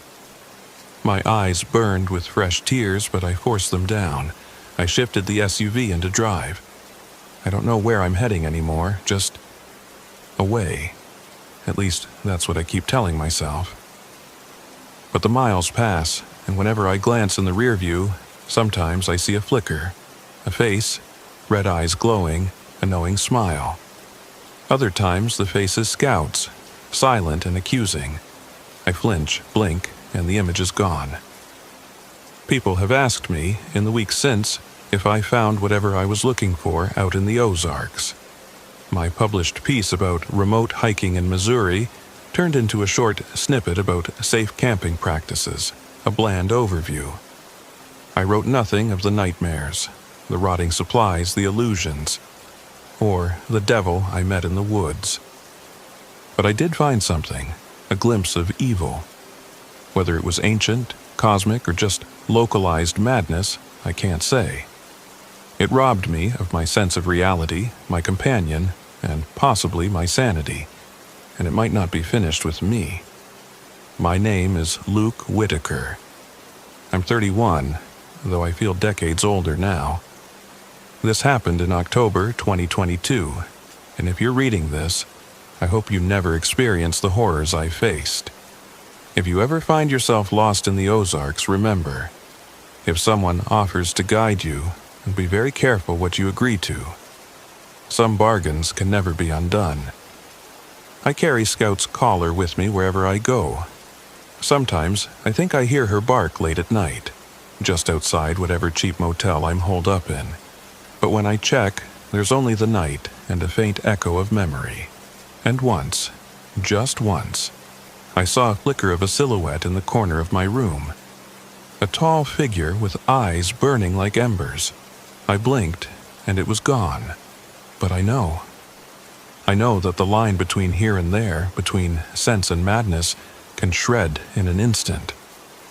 And I can't escape the creeping dread that one day I'll open my eyes to find myself back in that forest, with the sun never rising, the cold wind whispering my name, and Damien standing over me with that calm, terrible smile.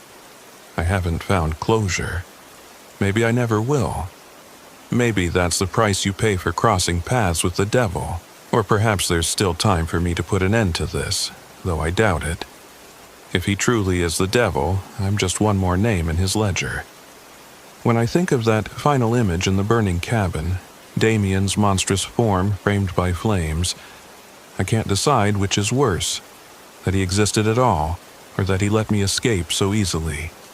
The memory of his laughter, resonating with the crackle of the fire, still rings in my ears, and I fear, deep down, that the next time I see him there won't be an opportunity to run. The next time, the bargain will be mine to lose. I leave you with this: if you ever feel the urge to venture into remote places, heed the warnings. When your gut twists in fear, trust it, because out there, in the dark, the line between reality and nightmares is razor thin, and sometimes nightmares wear friendly smiles, offering to guide you home. I was never a believer in devils or demons until that trip. Now, I can't say what's real and what isn't, but I do know one thing. I left the Ozarks physically intact, but I can't shake the feeling that a piece of my soul never left that smoldering cabin. Whether you believe my story or not doesn't matter. All that matters is that I believe it, and it has changed me forever. I still see the flicker of those red eyes in my mirror, and every time I wonder if this will be the moment he finally calls me back, or worse, claims me entirely, body and soul, to wander that cursed land for all eternity as another lost traveler. Until that day comes, I remain on the move, searching for a safe corner of the world. But in my heart I know the truth. There is no safe corner, not from him. So I drive, and I wait, haunted by nightmares, and the constant echo of Scout's final whine. If the devil wants me, he'll have to come find me himself. I don't doubt he will.